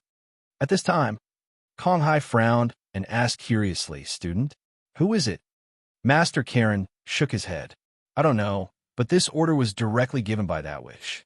The military police were even dispatched, and the notice was sent directly to my house. My housekeeper must have been scared out of her wits. When do you plan to go? Kong Hai asked again. Master Karen thought for a while and said, tomorrow morning. It's too late today. Kong Hai nodded. Then I'll go back and prepare. Go. Master Karen waved his hand. I'll stay here for a while to think about something. When they saw Riaz, before Boss Luo and Miss Maid could speak, this young man wrapped in gauze bowed his head apologetically. I'm sorry. I've implicated you. I'm really sorry. Why do you say that? Riaz smiled bitterly. It must be because of Asla. I know what happened to Asla during the competition. That's not the technology of our underwater city. You see, even I can see it. How can the kingdom's government's technicians not know? Boss Luo smiled. Even so, it's not your fault. Riaz opened his mouth. Boss Luo sat down. You see, after we agreed to be your support, we began to modify your serpent. In fact, before the modification, we were already prepared to be discovered and thought of some consequences. Then why did you? Boss Luo smiled. We are merchants. Merchants have to do business. This modification of Asla can be said to be an advertisement. You should understand that no matter how good the description is, it's not as intuitive as actually seeing it once. So, Riaz reacted instantly. Your technology has been noticed by His Majesty? Miss Maid continued. Riaz, now we are temporarily staying in the palace as VIPs. But it's not convenient to disclose business matters to you. Riaz nodded. It's okay, as long as I didn't implicate you. Luochio suddenly asked, you don't blame us for using you to participate in the serpent competition? Riaz bitterly smiled and said, just like you said, everyone has to be responsible for their own words and actions. Back then, when I asked you to help me participate in the tournament, I should have considered many things. The good side, the bad side, I should have considered them all. But I'm too young, so I can't blame anyone. Besides, because of Asla White Cheelin, I've already competed with His Majesty to the end. This is something unimaginable in the past. Let's just treat it as a draw. If you think it's fair, then that's good. Boss Luo smiled casually. Riaz said helplessly, but if there's a next time, can you tell me in advance? When Asla suddenly spoke to me, it really scared me. What did it call itself, White? White God. Don't worry about it. Miss Maid smiled slightly and said, that's just a defective thing. Because it's defective in itself, it's easily angered and arrogant. Riaz was stunned, but he didn't dare to ask more. The magical thing hidden in Asla was probably what these two used to make a deal with His Majesty, right? Unfortunately, now Asla has been taken back by the kingdom's government. Riaz said apologetically, will this cause you losses? If the kingdom's technical personnel crack the technology on Asla, then your business with His Majesty. Well, Miss Maid said indifferently, how long has it taken for the underwater city to develop its magical technology to this point? Riaz said subconsciously, magical technology has existed before the age of destruction, including the current underwater city. I'm afraid it's at least. Well, I don't know how long it's been. They need at least the same amount of time to make a new Asla White Cheelin. Hearing this big sister's confident words, Riaz couldn't help but be shocked. He didn't doubt it, but he became more curious in his heart. You? Who are you? Merchants. Merchants who sell everything. This time, it was the boss's answer. Also, we sell products to every customer, even every person, as long as they sincerely want to trade with us. Riaz shook his head. What a strange rule. Are all the merchants in the surface world like this? Boss Luo smiled and said, speaking of which, the business model of the underwater city may be better than the business model of the surface world now. Riaz's eyes lit up. Can you tell me about the surface world? The Academy has few records about the surface world. Even if there is, it's the environment before the underwater city sank. To what extent has the surface world developed now? By the way, apart from mobile phones, are there any other technologies? Boss Luo glanced at Riaz and suddenly asked, You seem to have something on your mind, right? Riaz was startled. Then he smiled bitterly and nodded. A lot of things have happened. My mind is in a mess now. I can't sort it out, so I want to do something to divert my attention. Boss Luo smiled and said, If you think it's okay, we can be your audience. Riaz subconsciously opened his mouth, but in an instant, some kind of resistance signal in his body suddenly jumped. It was just that this kind of jump came and went quickly. He immediately felt that it didn't matter even if he said it out loud.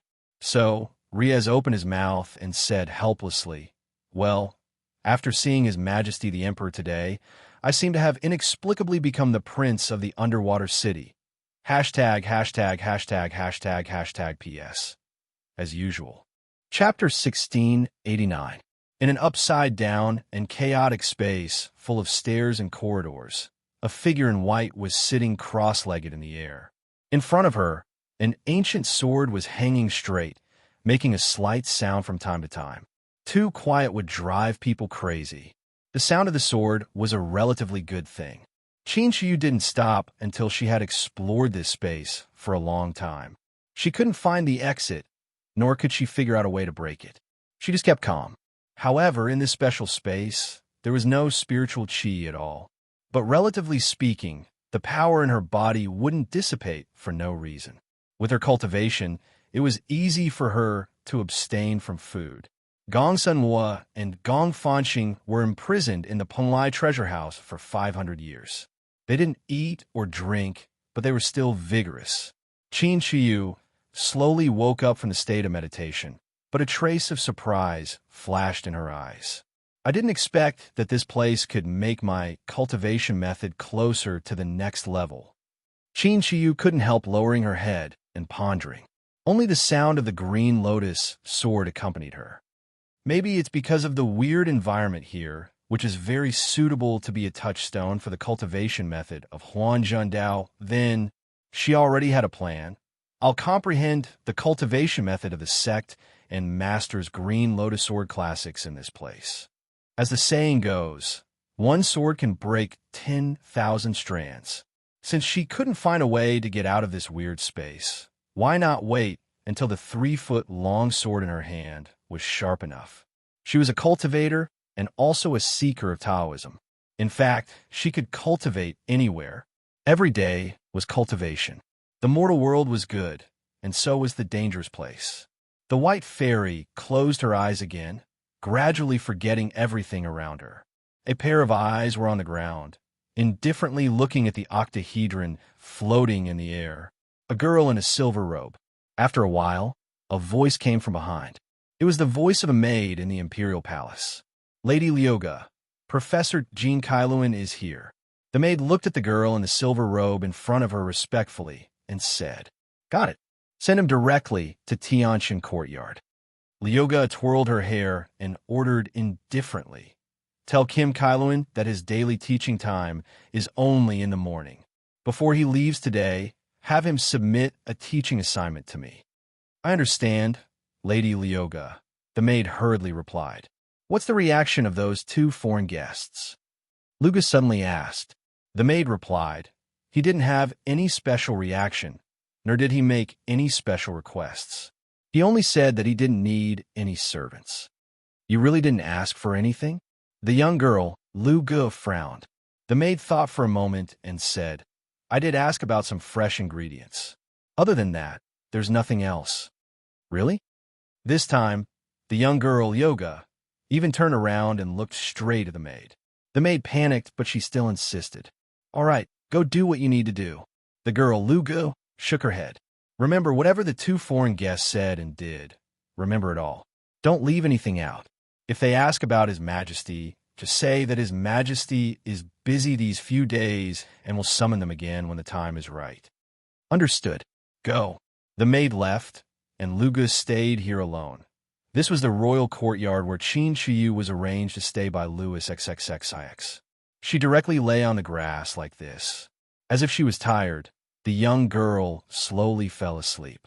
One day, I'll let this green spread all over the streets of Undersea City and let the fragrance of flowers fill the air. How's that? She suddenly opened her eyes and sat up abruptly. Looking around, she lowered her head and murmured, "Louis, the identity of the prince of Undersea City and the first successor wasn't made public. Even the servants and maids in Tianjin courtyard didn't know about it, but everything here was built according to the specifications of His Majesty's residence. The servants and maids who worked here naturally didn't dare to neglect it. Of course, the number of guards here could be said to be the second most in the imperial palace. Therefore, even when the student who needed to be taught appeared in front of him, Professor Kim Kailuan still didn't know about Riaz's identity as a prince. Then, "Riaz, this is Kong Hai, my personal assistant." Professor Kim Kailuan adjusted his glasses and said slowly, "He'll finish your studies with me." Sitting in the wheelchair, Riaz nodded silently. He actually didn't want to accept such a course, but in the end he still came. This was the suggestion from that mysterious big brother. Boss Luo said that there was nothing wrong with learning more things. Maybe in the future, it could be used coincidentally at a critical moment. In fact, Riaz thought that there weren't so many coincidences in the world. But in the end, he still came. Not only him, but Boss Luo and Miss Maid were also present at this moment as auditing students. Professor Kim Kailuan was a bit surprised, but didn't object. This old man had white hair, looked weak, and spoke very slowly. Riaz couldn't arouse any interest in him from the beginning. "I specialize in the history of the underwater city, as well as some research on the group structure of the sirens," Professor Kim Kailuan said slowly. "Since this lecture was arranged by Lady Lyoga, then I'll mainly teach you these two courses. Let's start with the historical changes of the underwater city." "Okay," Riaz responded weakly. Professor Kim Kailuan didn't care about Riaz's perfunctory attitude at this time. "So, Riaz, how much do you know about the history of the underwater city? If possible, please briefly explain the birth of the underwater city." Riaz continued weakly. "In the Lemurian era, a terrible disaster came. All the people of the Lemurian civilization suffered from a strange disease. There was a special ray in the sunlight that would cause the body cells of the Lemurians to collapse, resulting in death. In the situation of the strange disease, because the Lemurians didn't react in time, the death rate was as high as 90%. In order to effectively avoid this harmful ray in the sunlight, the Lemurians had to launch the Underwater City project. It took them nearly 100 years to build the prototype of the underwater city. After that, the remaining Lemurians moved into the underwater city to preserve it." Professor Kinkelen nodded. "So, do you know what caused the Lemurians to suffer such a terrible calamity?" Riaz said. "The textbooks didn't mention it." "How would I know?" Professor Kim Kailuan smiled and said, "Of course, the textbooks didn't mention this kind of thing, but you can learn from me. How is it? Are you a little interested in this course now?" Riaz thought about it seriously and then said solemnly, "Well said, but I still choose. Flying tutor maintenance and modification. Do you have it here?" Professor Kim Kailuan couldn't help but frown. Flying tutor maintenance and modification? No matter how much you study this kind of course, you'll only become a technician in the kingdom at most. I'm not saying that technicians aren't good, but the reality is that the kingdom has a lot of technicians. You're not one of them. Don't you know how many technicians have to go into other professions because of the problem of job saturation? If it weren't for the citizens' allowance in the underwater city, how many technicians would have to stay at home and receive gifts from their parents to survive? Riaz was determined to become a master of flying tutor maintenance and modification. At this moment, the soul of flying tutor was burning in his heart. "Are you looking down on technicians like us?" "That's not what I meant." Professor Kim Kailuan shook his head. "Without technicians, magical technology won't flourish. I'm just saying that there are too many of them. However, in the underwater city, there's been a shortage of people who are engaged in other fields of study and research. For example, do you think that studying history is useless? Apart from arguing with others, what else can it be used for? Riaz shook his head.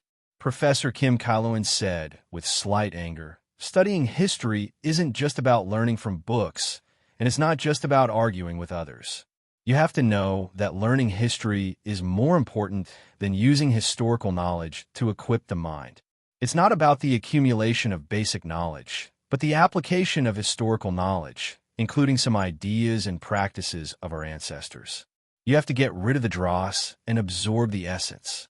Once you understand history, you'll be able to see the path of the future from history. You can develop your own advanced ideas.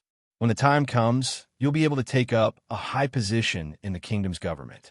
You can provide His Majesty with decision-making, and even be on guard against the Emperor. You can even create more changes that are beneficial to the underwater city from a system.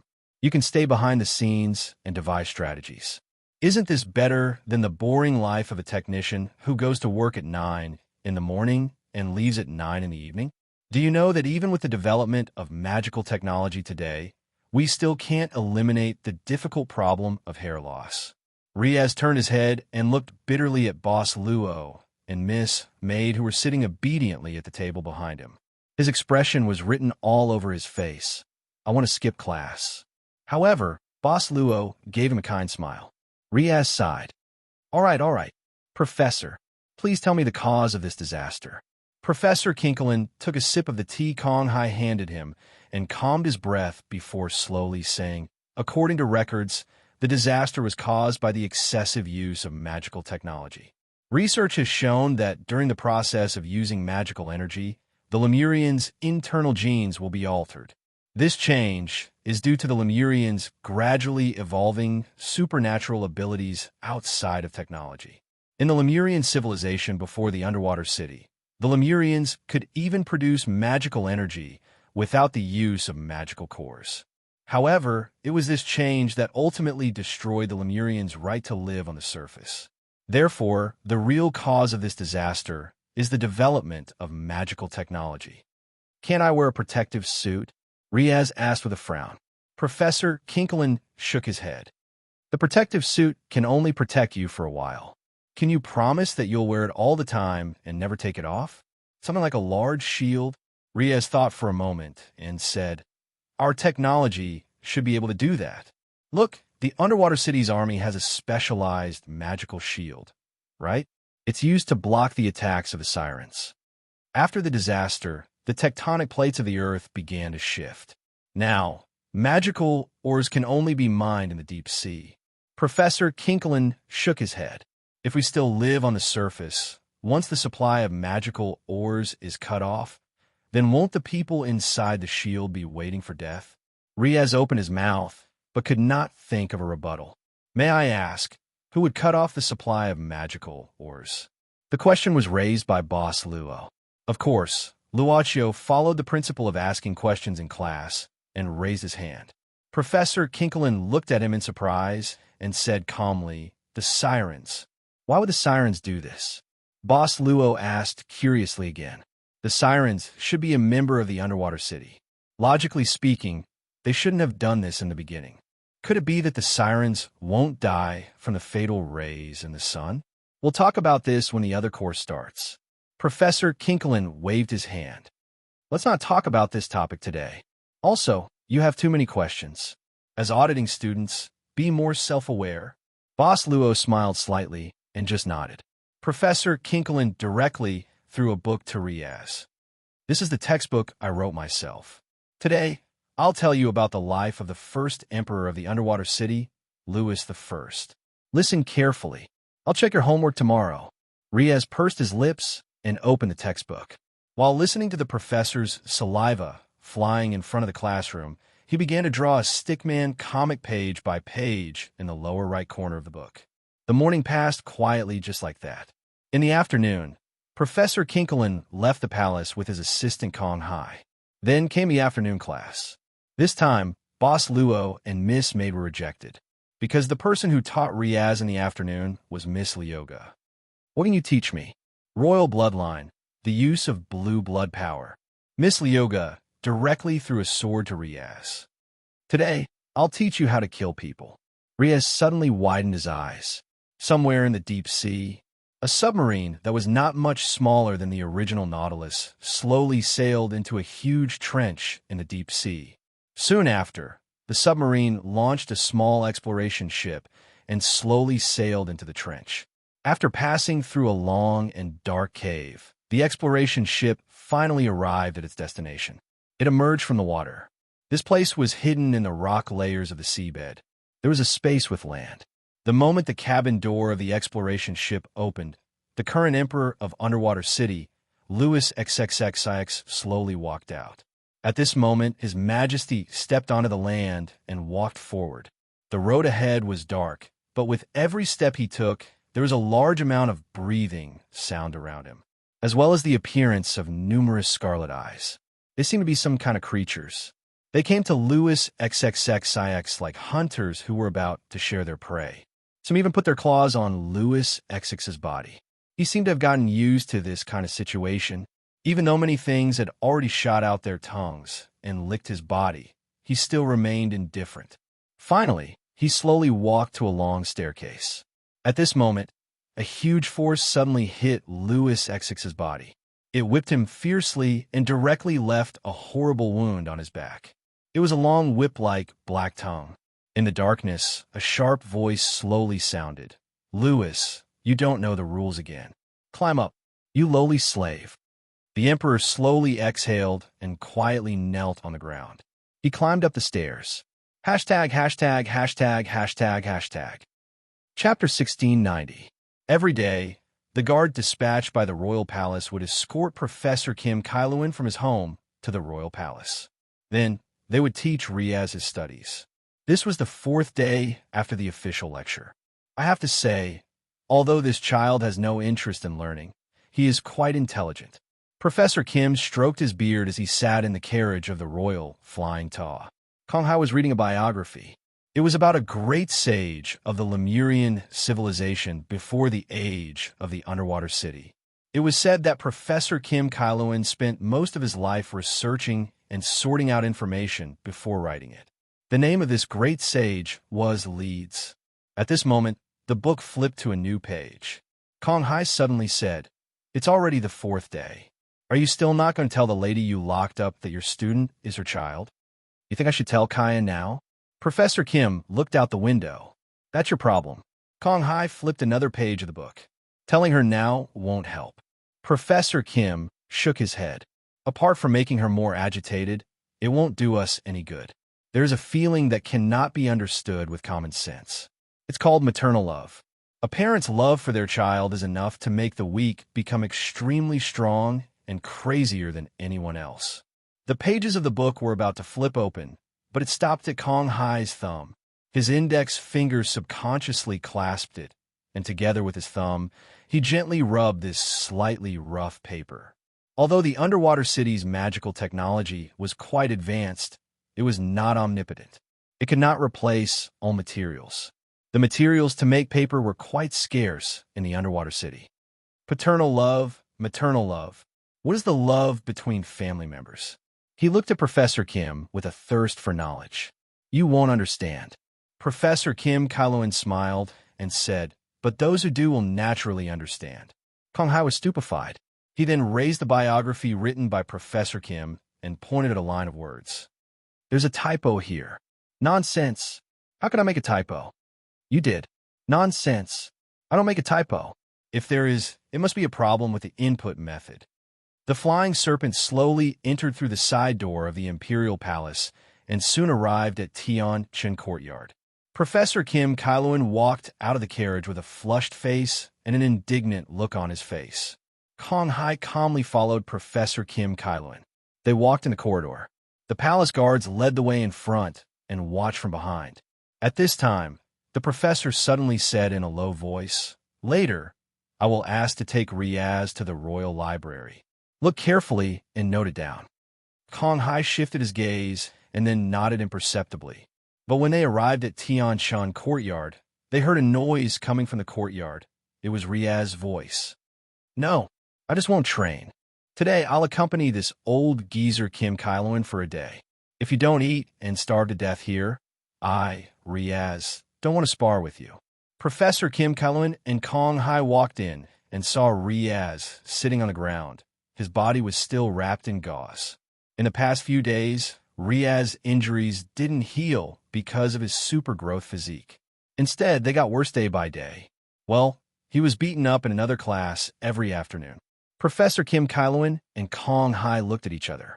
The professor frowned and walked in. At this time, the girl, Lu Gu, was standing a few meters away from Riaz. She wore clothes that were convenient for exercising.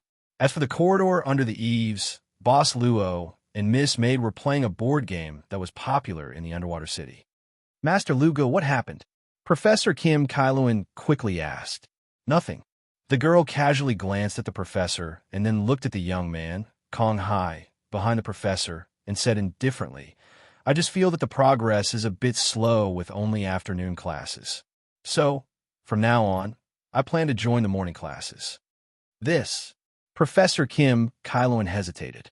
Looking at the girl, Lu Gu, who didn't seem to want to leave, he didn't know what to do for a moment. In this palace in the royal government, there was almost no fierce person who dared to refute this girl. Although Lu Gu didn't hold an official position in the royal government, all the officials knew that this girl was equivalent to His Majesty the Emperor's shadow. Professor Kim Kyloan is here. Boss Luo put down the chess piece in his hand and smiled. Looks like it's time for class. I'm also looking forward to the professor's class today. Is it starting now? This. Professor Kim Kyloan opened his mouth and seemed to be in a dilemma. I'm leaving. I'll come back in the afternoon. Lu Gu said expressionlessly. Wait, Master Lu Gu. Today I want to take Riaz to the Royal Library to look at a few unique books. Is that okay? Professor Kim Kyloan quickly asked. Up to you. Lu Gu said indifferently. You can decide for yourself when it comes to learning. You'll know where you can and can't go in the royal palace. After saying that, the girl turned around and left. Professor Kim Kyloan then looked at the student who had been listening in for a few days with gratitude. In the past few days, except for the first time when he was scolded by Kim Kyloan, this auditing student didn't ask any more questions, but he still listened carefully in every class. Maybe he's really a knowledgeable guy, so I'll treat him a little better today. I just don't know who these two auditing students are, even the kingdom's Silver Moon, which has scruples about them. We're going to the Royal Library today. At this time, Riaz had already walked up to Professor Kim Kyloan energetically. In other words, we don't have to stay in this courtyard today. Why, you don't want to? Professor Kim Kyloan smiled. What are you waiting for? Let's go. Riaz said excitedly. I'm going to die of boredom in this place. The Royal Library must have many books about the modification of serpent. I'm already hungry and thirsty. At the same time, the girl, Lyoga, who was returning to her residence, suddenly stopped. The communicator she always wore on her ears suddenly rang. The girl immediately turned around and jumped onto a building in the royal palace at an extremely fast speed. Then, she shuttled across the royal palace and arrived at the White Tower in a short while. She didn't go through the door at the bottom of the White Tower. Instead, she jumped all the way up along the outer wall of the White Tower. After a while, she had already reached the top of the White Tower and walked in through the open passage on the first floor. This was a spacious platform. At this time, a small exploration ship was anchored there. There was a side door at the side, which was unlocked and let in light. The girl, Lyoga, quickly walked over and pushed the door open. She saw Louis XXXIX changing his clothes in this room. He had already changed and was now putting on his coat. I'm back. His Majesty showed a gentle smile at this time. I said, I'll be back. The girl didn't say anything. She just walked directly to Louis XXXIX, raised her head, and looked into his eyes. His Majesty said helplessly, I've already sped up all the way. It's already very fast. The girl still didn't say anything. She just suddenly flipped open His Majesty's coat and pulled off his underwear. Why do you have to do this? Louis XXXIX shook his head. Next time, I'll go. The girl lowered her head and said in a low voice. She stretched out her trembling hand, but didn't dare to touch Louis's body. At this time, There were more than 100 shocking and bloody wounds on his body. There was even an even more horrifying wound on Lewis's waist. It looked like he was bitten off by some kind of wild beast. She knew that if it was like this in front, it must be the same behind Lewis's back. Or perhaps it was even more serious. It's not a big deal. His Majesty calmly put on his clothes. You know my body? I'll get better soon. Don't stay here. Walk with me and eat something. The girl silently followed behind His Majesty. At this time, Lewis XXXIX seemed to have thought of something. He took out an object from his clothes. It was a glowing bead. I saw it on the way. I know you like it, so I brought it back. There's no such thing in the deep sea, the girl said in a low voice. Lewis XXXIX smiled. By the way, how's Riaz these days? Have you gotten used to living here? Girl Yoga shook her head. I don't like him. His Majesty said, it's only been a few days. Some things can't be rushed. Time, and as long as I'm here, there will always be time. Give him some patience. I've asked Kim Kailuan to teach him cultural lessons, the girl suddenly said. His Majesty thought for a while and said, it's quite suitable. In the underwater city, he's the best in history. Since he's the best, that's enough. There's one more thing, Girl Yoga said again. The person we secretly sent out to operate on the surface through the Black Order sent back a message. Now, the Black Order is in the hands of a woman called Lamius. And we've already contacted her. Lyoga frowned and said, but the other party's attitude is ambiguous for the time being. She didn't take the initiative to contact us. In addition, the human world on the surface seems to be going through a huge change at this time. Extraordinary powers have appeared one after another in every country. The rulers of the big countries among the humans seem to be holding a joint summit to discuss countermeasures to deal with the extraordinary society. If the humans on the surface have really started to enter the extraordinary society, maybe we can wait a little longer. His Majesty was silent for a moment and said, wait a little longer. After eating, I'll go check on Riaz's class. Today, Kim Kailuan brought him to the library. Oh, His Majesty smiled and said, speaking of which, I haven't been to the library for a long time. It's a good time to take a walk. Let's eat later. The girl grabbed Lewis's hand and said softly, the smell of blood on you is too strong. Let me help you deal with it. If you want to be the emperor, you have to pay attention to your image. You're so thoughtful. His Majesty smiled. After pressing a button, he closed the door of the lounge. Britain, Fog City. In the White Palace, Her Majesty the Queen, who was old but still energetic, was reading newspapers and drinking tea in the courtyard. At the side, Lancelot stood ramrod straight, his gaze unwavering as he looked straight ahead. This report is quite interesting. Her Majesty the Queen suddenly took off her glasses. It says that a child was born with strange magic power. As long as a man and a woman hold the child's hands at the same time, they will fall in love with each other. Guess what happened after that? Lancelot didn't move her head and just looked over. Her Majesty the Queen pursed her lips and said with a smile, the town where the child lives has been very popular recently. It's almost to the point where the demand can't meet the demand. Your Majesty, you should take your medicine, Lancelot said expressionlessly. Then he took out a box of pills that had been separated into different sizes. Oh, I hate these strawberry-flavored things, Her Majesty the Queen said with a bitter face. Won't they consider my taste and make them banana-flavored? Lancelot just pretended not to hear the complaint. She just took out the pills meticulously and then urged the Queen, who was unwilling to take the medicine, to take the pills.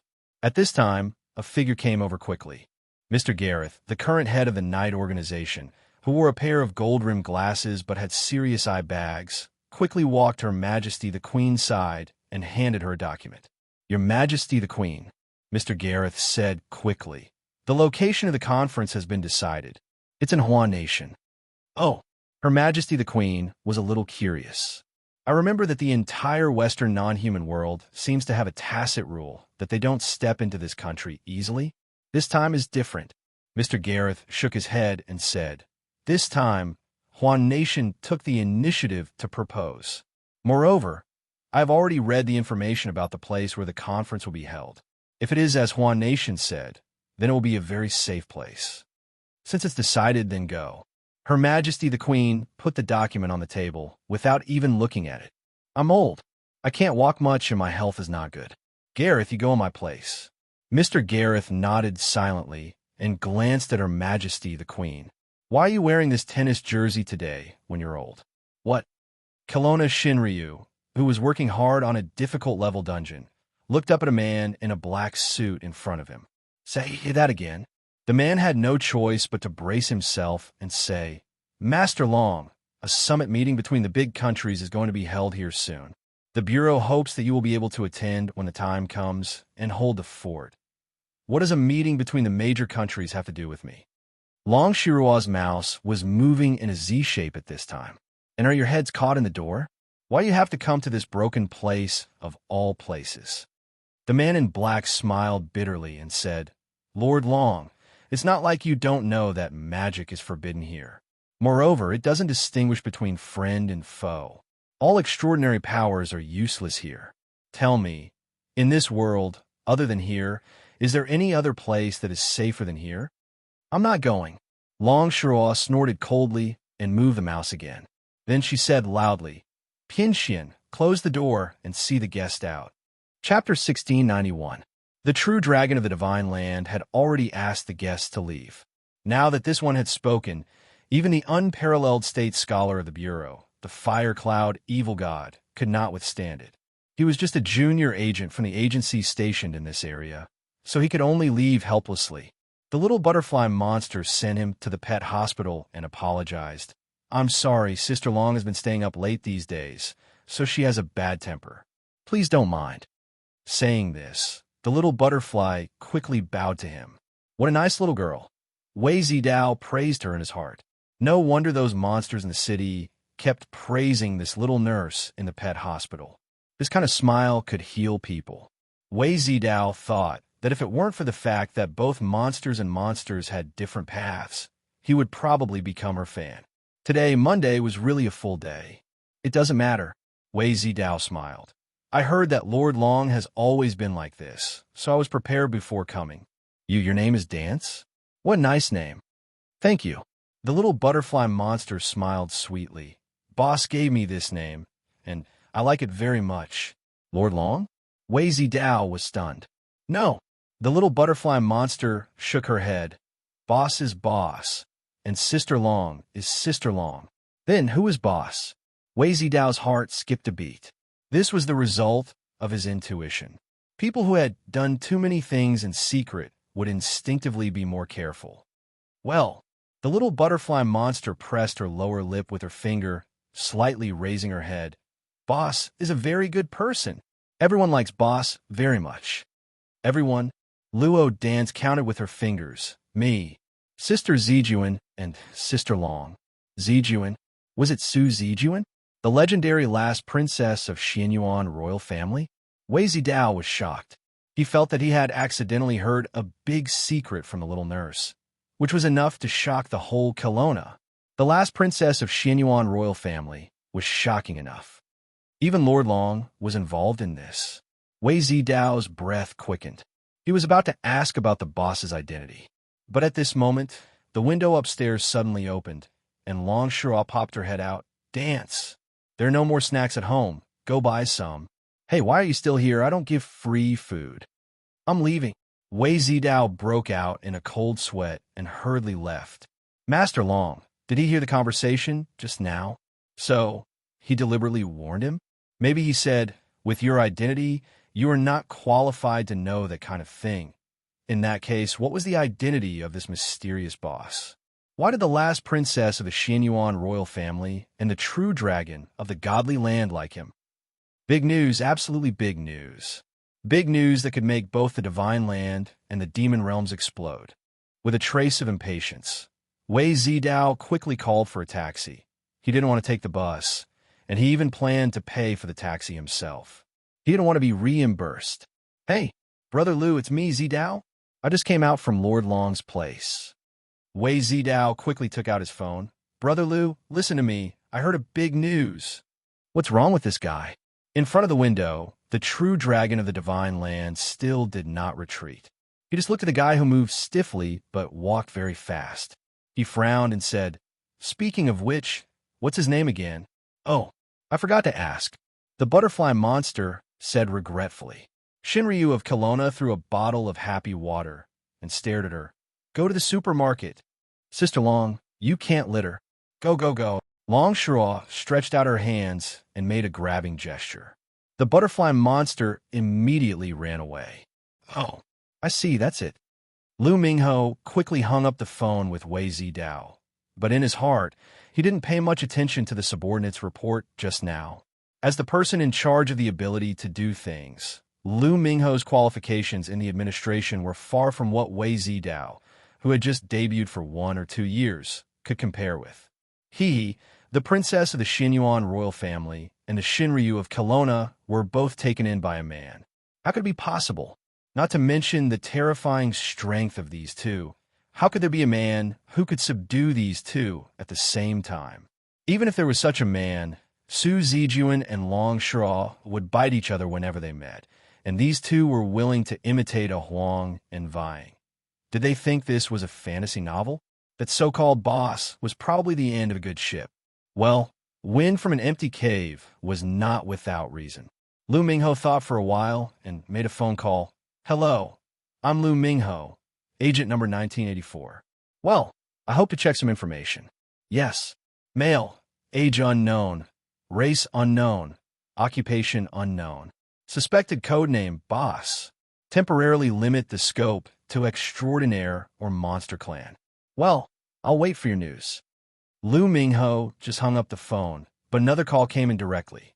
He glanced at it, and his expression suddenly became much more serious.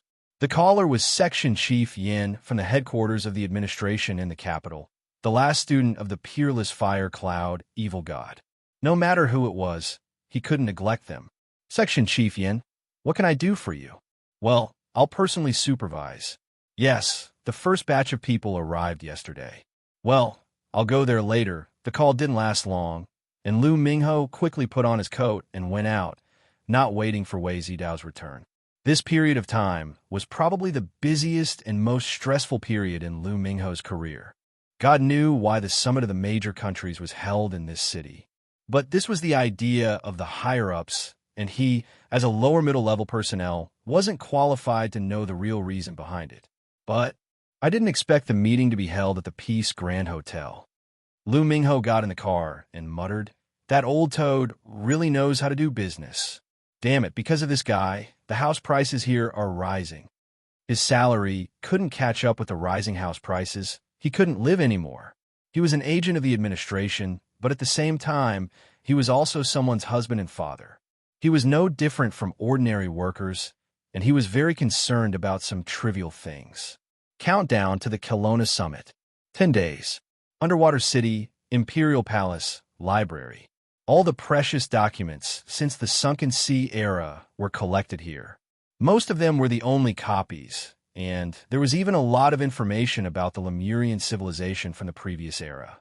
But most of them were about the humanities, geography, and some miscellaneous articles of the Lemurian civilization.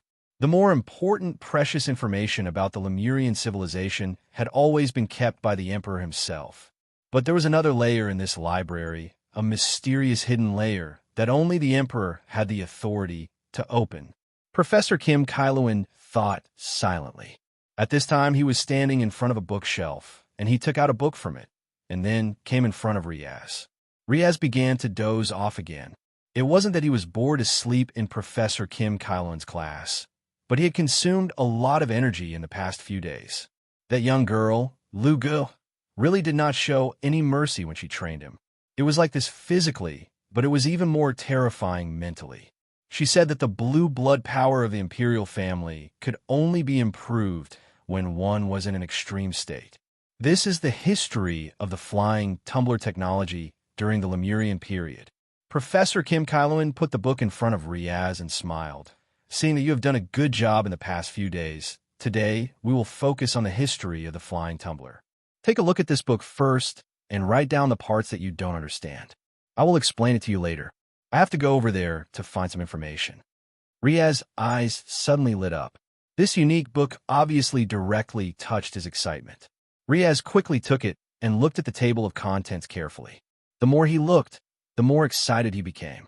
However, he didn't know that Professor Kim Kailoan had quietly left at this time.